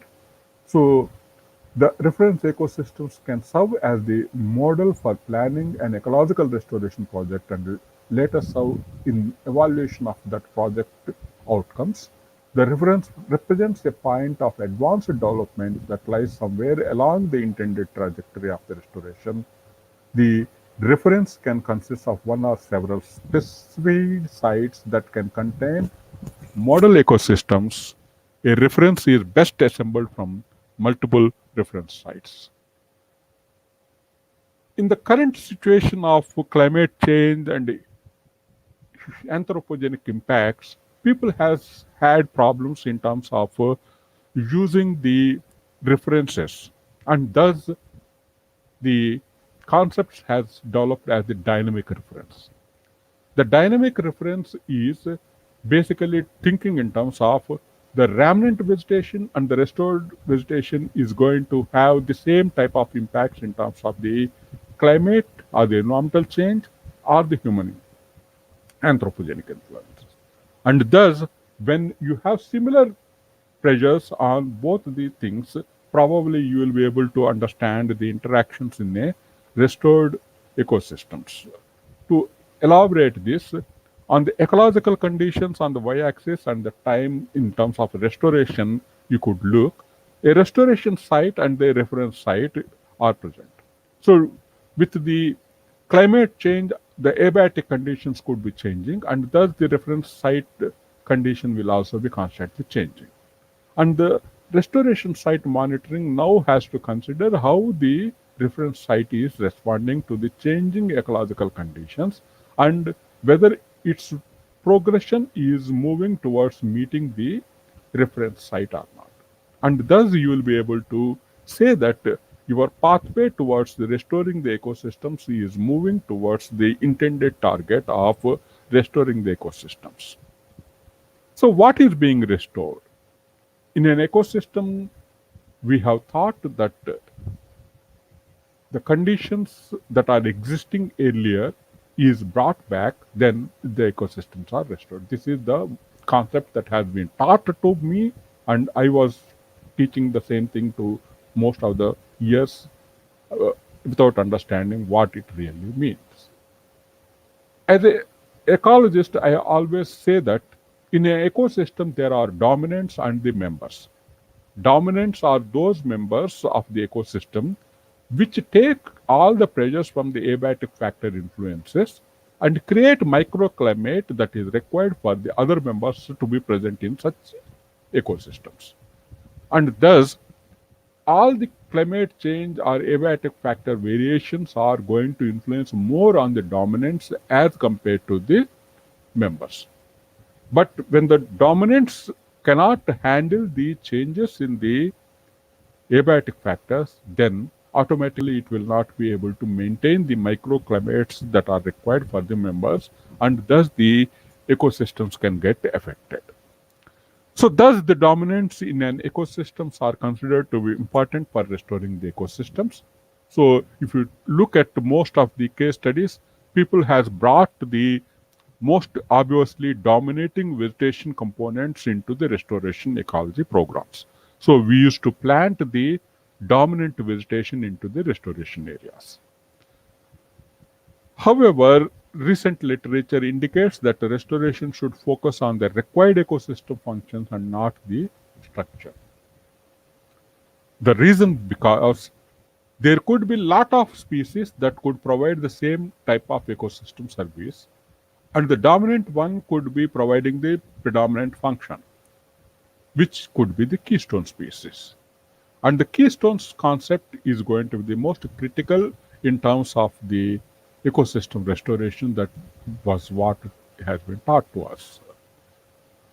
So the vegetation associations provide niches for the faunal and the microbial communities, and thus restoring the vegetation is considered the most important part of the restoration. Thus most of the research work focus on the suitable plant species for the restoration. And my work also predominantly being in the Himalayan region, my work focused on the tree diversity, and which is important for ecosystem services, and thus finding suitable tree species for restoration became the key. So we have done several trials to look at how the different species interact and all those things. The question came to my mind, what is a good species then? And Professor J.P. Graham, who has departed to his heavenly abode this year, was a good ecological concept has been given to us. He suggested that universal adaptive strategy theory, in ecological textbooks it is called as the RCS hypothesis, to explain the life history strategies of the plants in terrestrial vegetation associations. He suggested that when ecosystems are disturbed, the rudderals or early successional strategists take control the habitats due to the resource limitations. They are replaced during the succession by the competitors, and finally the stress tolerance dominate. There were several concepts within the tropical regions. Once again, people say that all the three were present from the starting. The relative numbers will be changing with the succession progression.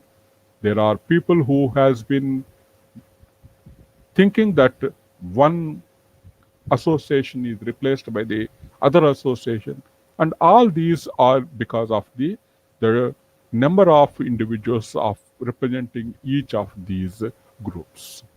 So thus the restoration program should understand the life history strategies of the dominant species they select. So what is being done? Restoration involves anthropogenic interventions in shaping the succession pathway through assisted regeneration. Thus, human societies, depending on the ecosystem function, which has to be maximized, either supplement or reduce the abiotic factors to enable the community to develop and provide the desired ecosystem services. So you will ask me, then the forest department is already doing plantation forestry. The problem with that is, once the plantation forestry matures, it is felled. Thus, you will be ending up into a zero resource status again. So you need to think in terms of what is good in terms of restoration and what is not so good in terms of long term for the ecosystem restoration. When we look at the types of the production systems that are existing and the diversity that is present, you will see that the intensive cereal cropping, which is providing us most of the food that is required for the human societies, is single field type. And also the home gardens, which has the very high diversity of the species, are also single field type. But when we look in terms of the shifting cultivation, it has multi-field types and very high species diversity. So across these gradients of the diversity of production systems and the diversity of species, you have all these production systems that are existing here.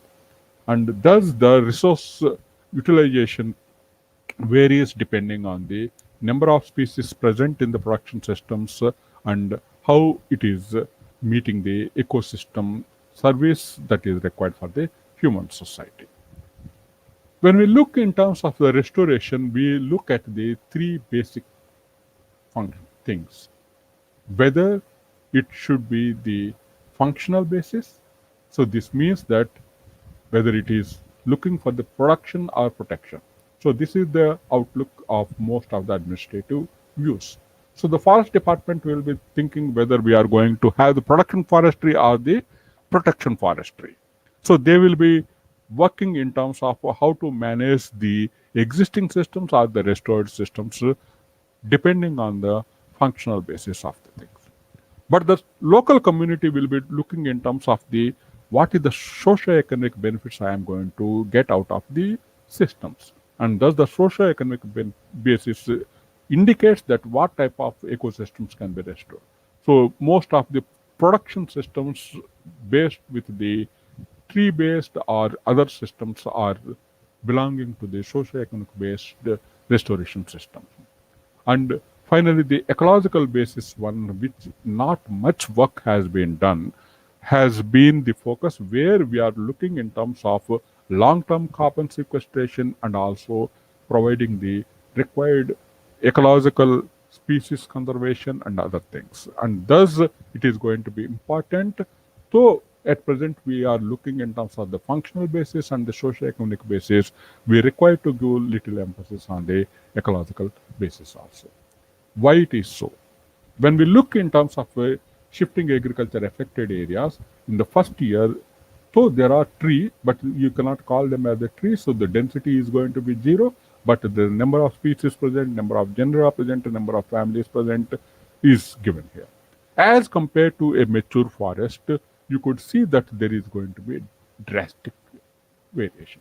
As you look through the succession pathway, you will see that the tree densities has suddenly increased to greater level by the third year, and by sixth year it started reducing with the competition. The rudderals will be reducing and it will be further reducing. But when you look in terms of the number of species will be increasing slowly, and also the number of genera and the number of families. So the complexity of the species present in a mature forest is going to be increasing, but not the individual numbers. So intermediate disturbance hypothesis says the number of individuals could be greater, species diversity could be greater with the periodic disturbances, but also you have to see in terms of how the reference site and the disturbed sites could be changed. So this is one of publication that is coming out of our long-term work in the Himalayan region. To summarize that work, I would like to show that the economic outputs that has been harvested by the societies that participated in the restoration activity, you could see in the first year they were able to get only the leaf litter or the fodder. And by the 7th year, they started getting the bamboos as the predominant economic benefit.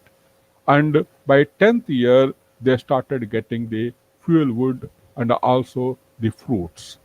And by the 20th year, where we have now summarized, has showed that a predominant part of the economic benefits are accruing from the fruits. And because this is very important, because the community, when were participating, has decided upon to put the walnut trees in the restoration programs, and thus the amount of the benefits that this community was able to get. As compared to that, the irrigated agriculture, abundant agriculture lands and other things has providing different resources.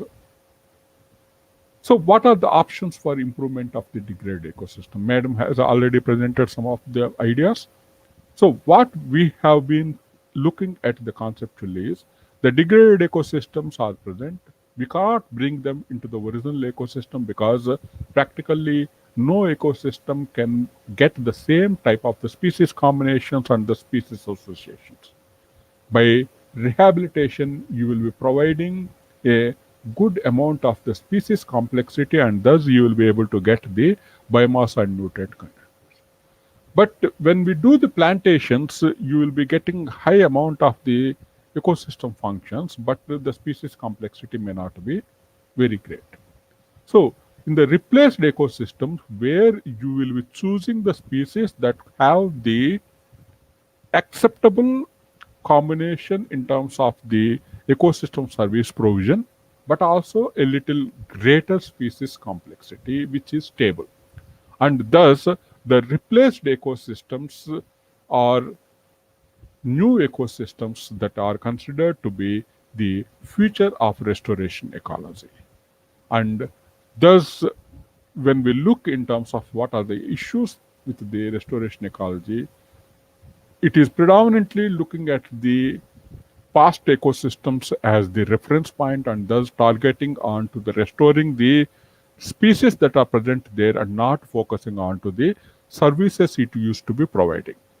And thus it is past oriented, static and idealistic approach, and has been criticized for subjectivity in determining the restoration goals. And the new concepts that we are discussing now is the novel ecosystems, and thus the restored ecosystems which are multi-species and having the high degree of ecosystem service provision are considered as to be the new ones. The novel ecosystems where species occur in combinations and relative abundances that have not occurred previously in a given biome, and thus will be providing the required ecosystem services with the greatest stability.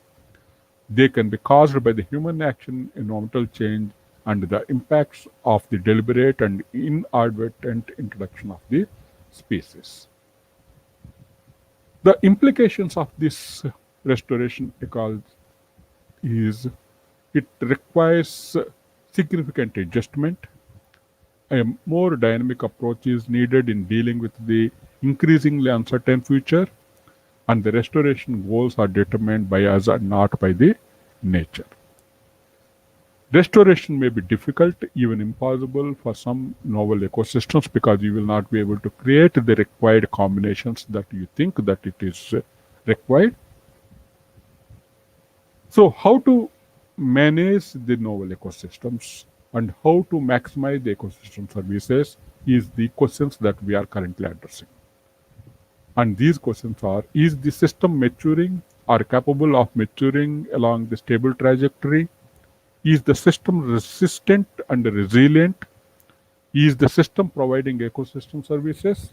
Are the questions that we are addressing, and thus we are able to provide answers saying that a logical approach manage novel ecosystems would be to maximize genetic, species and functional diversity wherever possible, to increase the viability of communities and ecosystems under uncertain climate trends. But by accepting this novel ecosystem concept, we are also allowing the managers to surrender any attempt to control invasive species, but that should not be. Accepting novel ecosystems will result in replacement of traditional restoration practices. That also one has to consider, is it really going to meet our goals or not? Ultimately, one has to think in terms of the community. The participants' concerns and recommendations reflect the the social development themes of inclusion, cohesion, and accountability. And thus, we have to look in terms of how the people are wanting the restoration programs to be shaped up and what benefits these people are going to get out of it without compromising the conservation requirements that are set for the regions. And a predominant part of the stress is felt by the women, which is not realized by the ecosystem planners. And hearing their voice is going to be important, especially in the mountain regions where I have worked.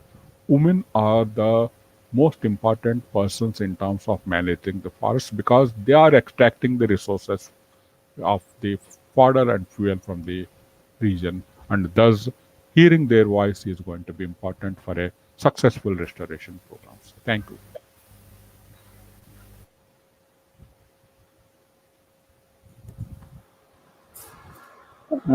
Thank you, sir, for this wonderful talk on ecosystem restoration. We look forward to the question, and I think the students will be asking the questions to you. Good Thank you, sir. afternoon, sir. The first question is, what famous ecological restoration initiatives are currently going on in our country? So, as I said already, restoration is looked in terms of two. One is production or conservation.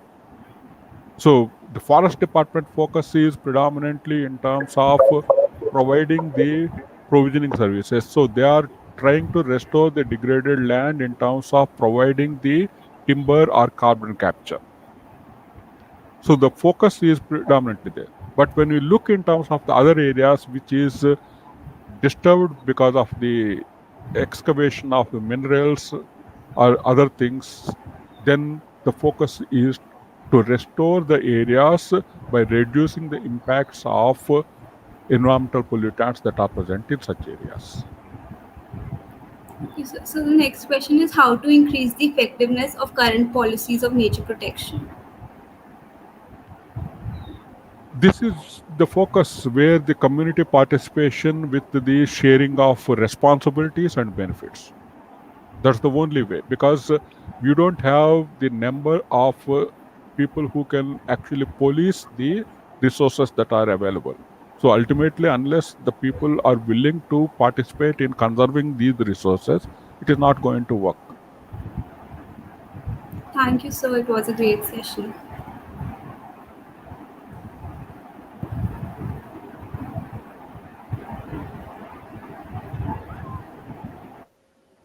Okay, sir, there is no more questions. So we can conclude this session, Dr. Robin. Thank you so much, sir, for a wonderful lecture on ecosystem restoration. And welcome to our Vice Principal, Dr. Yeah, S. and Venkateswara, sir. Yes.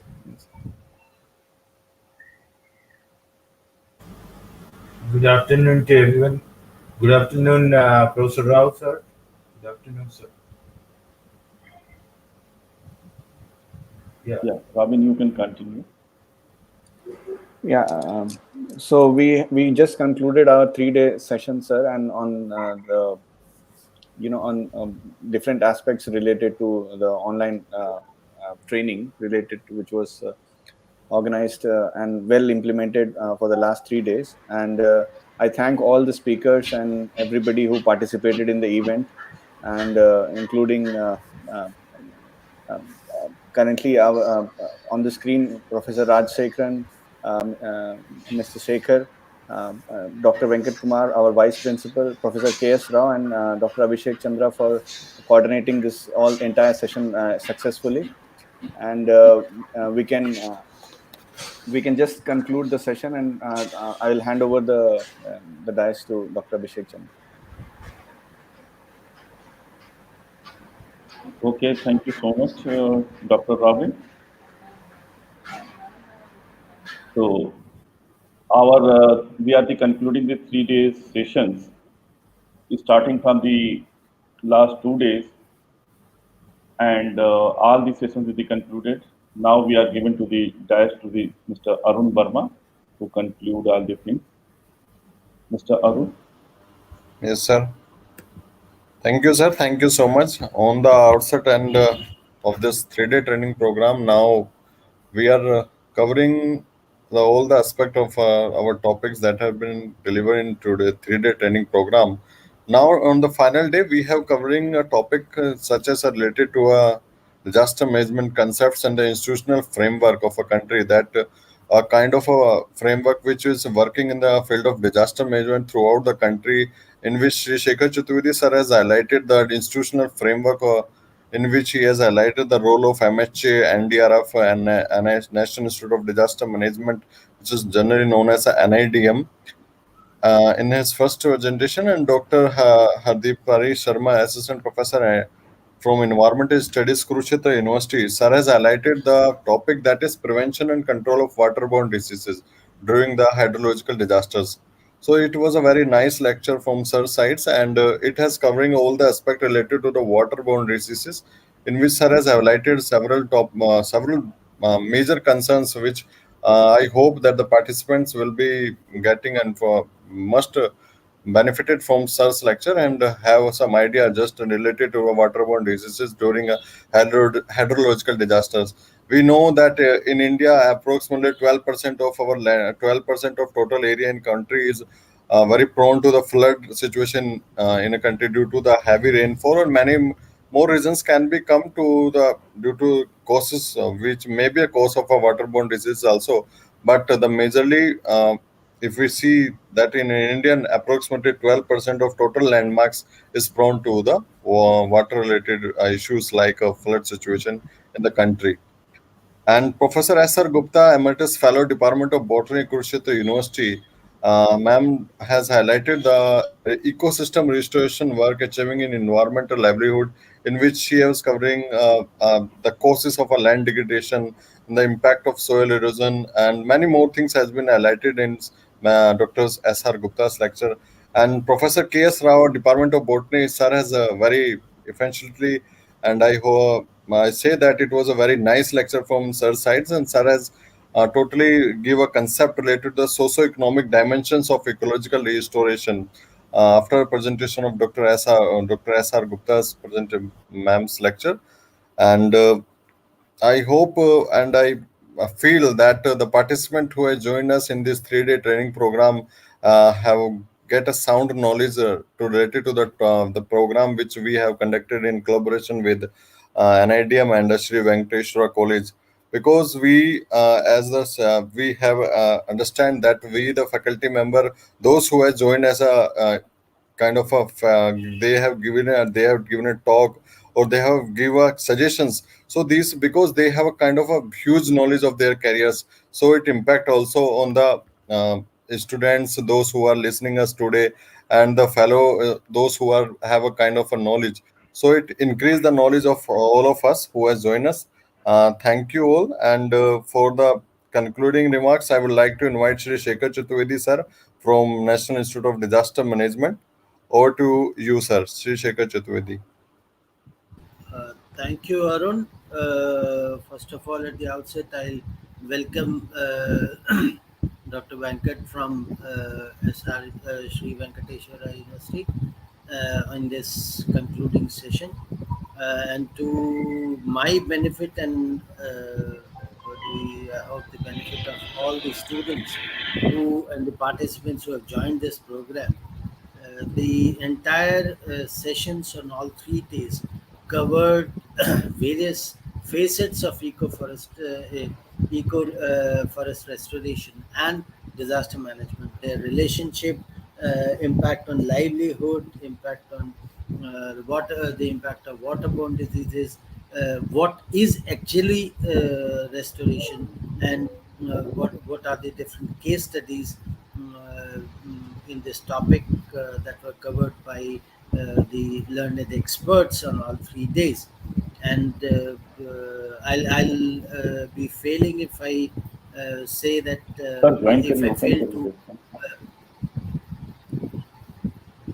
Sir, join. Hello?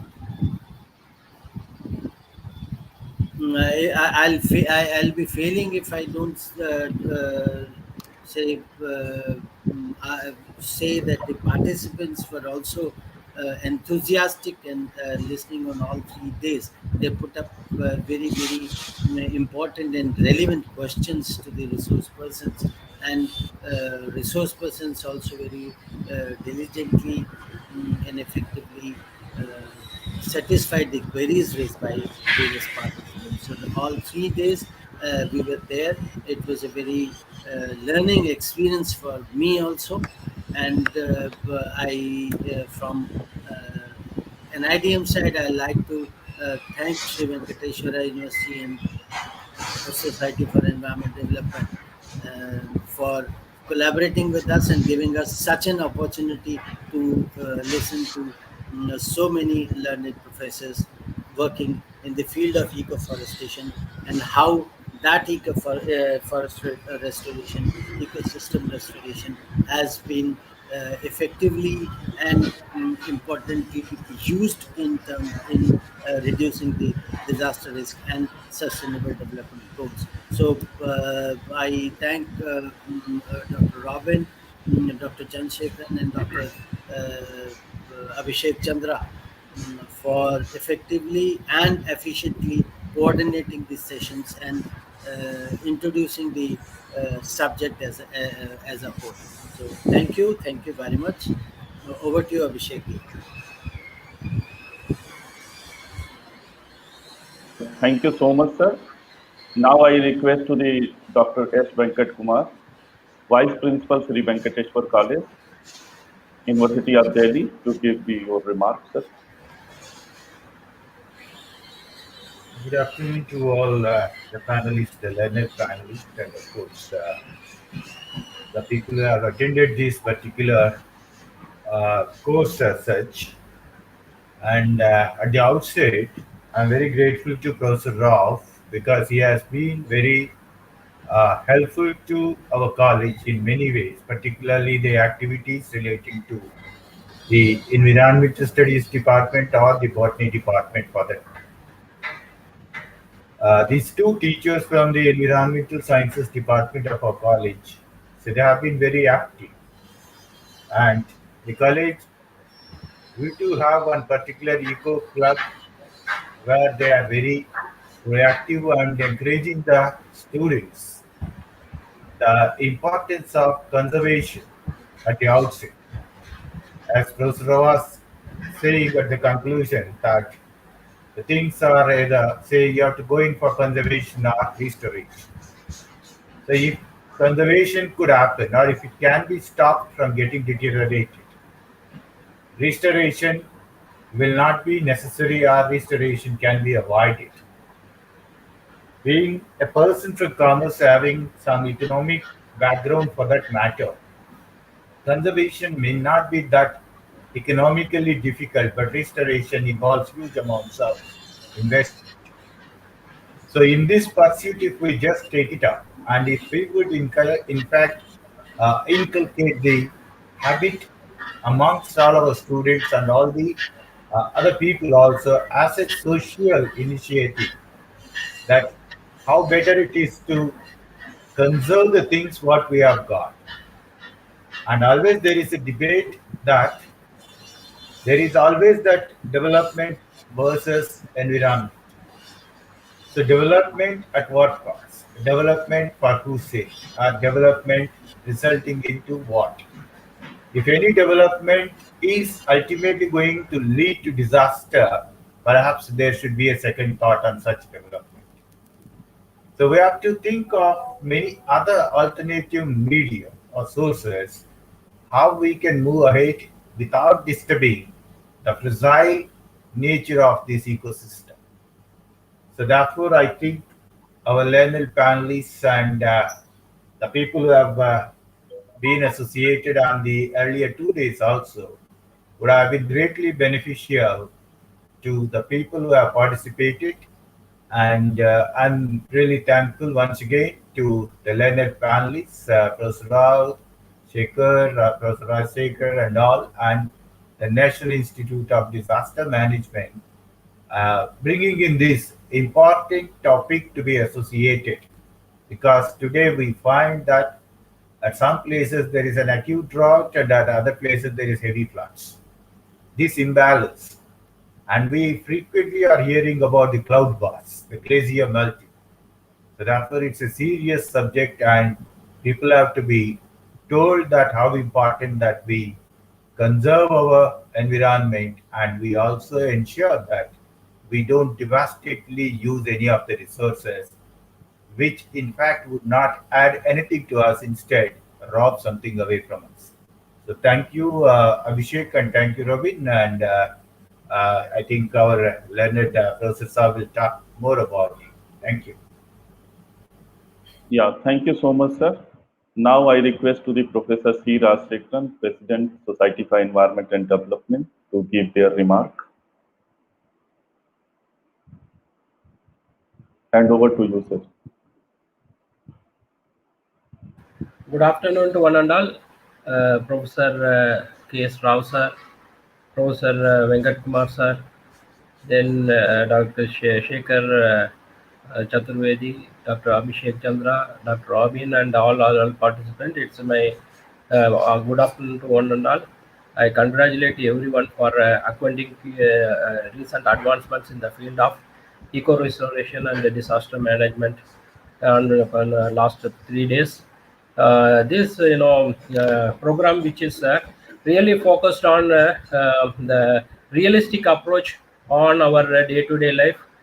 These 11 lectures are focused with various angles. It will be really a good opportunity for our youngsters to get good knowledge on this field. This 3-day course is I would like to compliment the organizers as well as the authorities who are involved in this program for conducting such an event, which is really a need of the hour also, and it is really a interesting one to acquaint recent updates in the field, so that we can restore the ecosystems can be restored, as the the this year IUCN's theme of this decade also eco restoration. So it will be really good option and opportunity for one and all who have attended this program.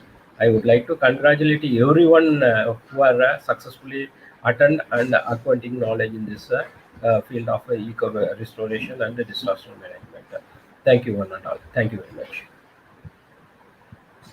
Thank you so much, sir. Now I request to the Professor K.S. Rao, sir, to give the valedictory address to the participants.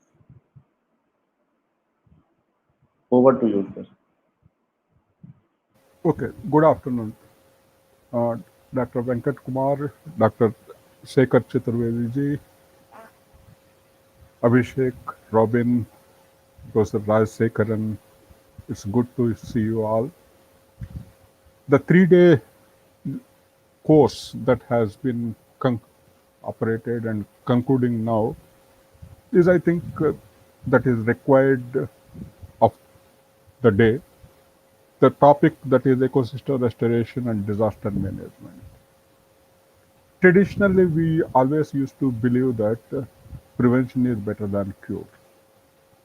Disasters, as we see now, is coming either because of the overexploitation of the resources by the human society, that is anthropogenic climate change, and the natural forces that is operating the natural climate change. The rate at which the climate is changing because of the natural forcing is not so fast. It is estimated that whatever we are facing today is mainly because of the anthropogenic forcings. And this is coming out of the overexploitation of the ecosystems. And thus, the topic of ecosystem restoration and disaster management is interlinked, and I think the lectures that has been given in this 3-day program has helped the participants to understand the interlinkages existing in there.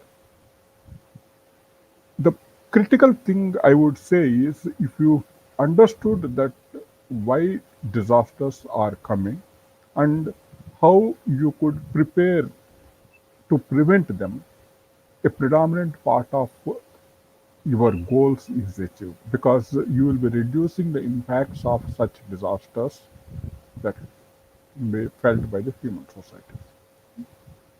But it is not always possible. In ecology, we always talk in terms of the feedback effects. What you are trying to do today may not give you the results immediately. It takes certain time to actually show the impacts of such activities. So what you are looking in terms of the disasters that are coming today because of the over exploitation of resources is coming because the exploitation has been done already 50 years ago or 100 years ago. So even if you start doing the restoration either for prevention or for mitigating the damage that has been done, it will only provide solace to the communities that are going to come in future. So whatever we pledge today in terms of doing it will provide us short-term benefits, but long-term benefits to our future generations. So we have to work for our future generations. We should provide those resources that can help them to have a more balanced life by reducing the disasters is going to be the most critical, and thus the ecosystem restoration is one of the possible pathway. Obviously, the disaster management techniques has been used to when the disaster is there. So I have nothing to comment on that because they are already time-tested methodologies that is being used in NIDM. So people, when under the disaster, always get the benefit out of the programs that have been shortlisted by the NIDM. So we as ecologists are thinking in terms of one, how to start setting the program for the prevention, and also try to look at once a disaster is struck, like the eastern coast has been affected by the cyclones, so the tsunamis. So how to restore those affected areas. So these are the things that are going to be important for us as the ecologists in terms of implementing the ecological restoration. I hope that the 3-day program is able to give you some enlightenment in this direction.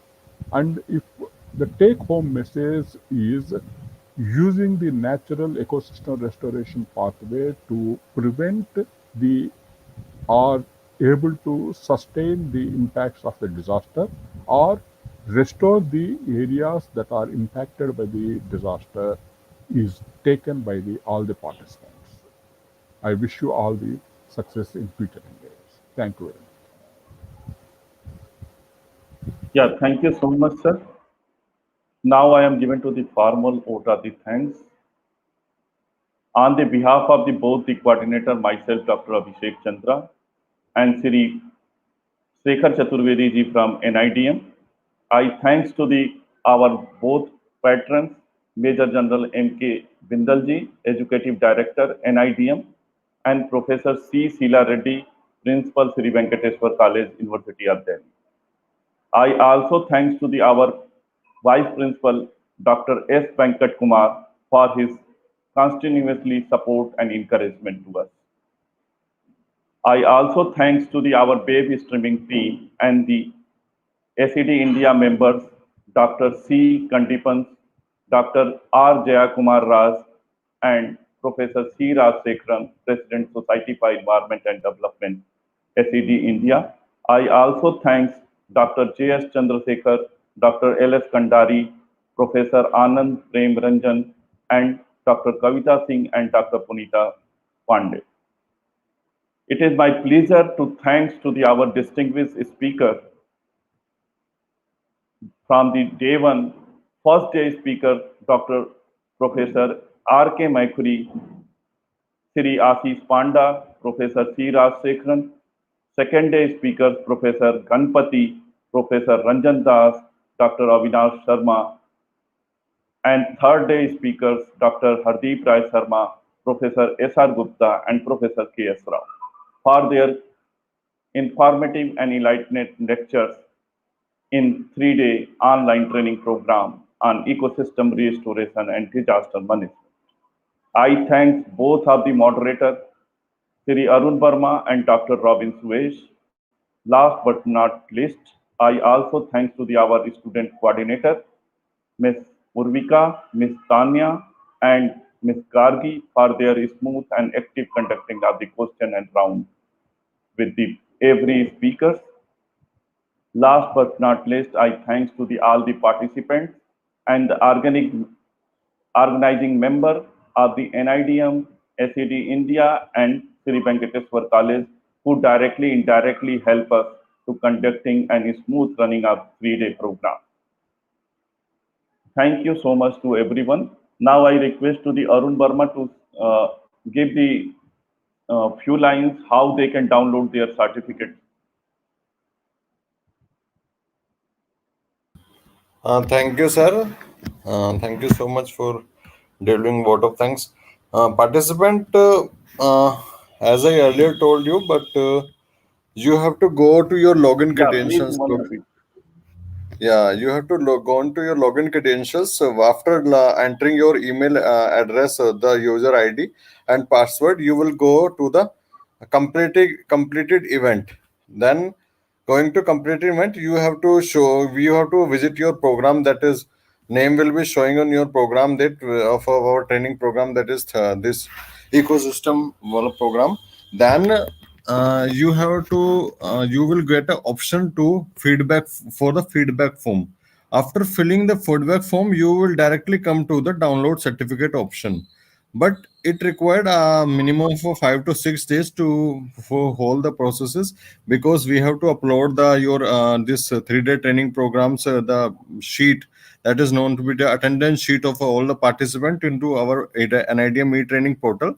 Then you can download. So I think it required a 5 to 6 days to complete all the process. So you can download your certificate after a week. And if you have further, if you have any query, then the link which will be provided by the NIDM e-portal on the day one, that has carrying the information how to download the certificate. Also in this brochure, there is a kind of a PDF type position PDF that is showing all the information related to how to download the certificate and how to enroll. So you can visit that also. And if you have further, if you have any query, then you can visit, you can email me, or you can message me so that I can guide you. Thank you all the participants, and thank you all the dignitaries who have been joining us for the final day of our In addition to what Arun has said, I have one thing to tell to the participants. Those who have not registered yet on our website, that is https training.nidm.gov.in, they can register till today night 12 p.m. And because this link will be open till today night. So if you are thinking of getting the e-certificate, please register by today evening positively. Otherwise, the link will be closed and the registration will be closed, and you will not be able to download the e-certificate. Thank you. Yeah, thank you, Sekhar sir, to given to the opportunities to our student, because several time I am given to the warning to you can register, but it's still I am getting to some inquiry how I will be registered. So all the students are all the participants, if you are the not registered, you will be not getting the certificate. So email ID will be same in which email ID you are the register, and in which email ID you are the given to the feedback form. Both are the similar. Otherwise, it will be quite difficult to find out the attendance. It is the mandatory to the 80% attendance in this course. Without the 80%, it will be the not possible. Yeah, thank you, So sir. thank you so much, sir.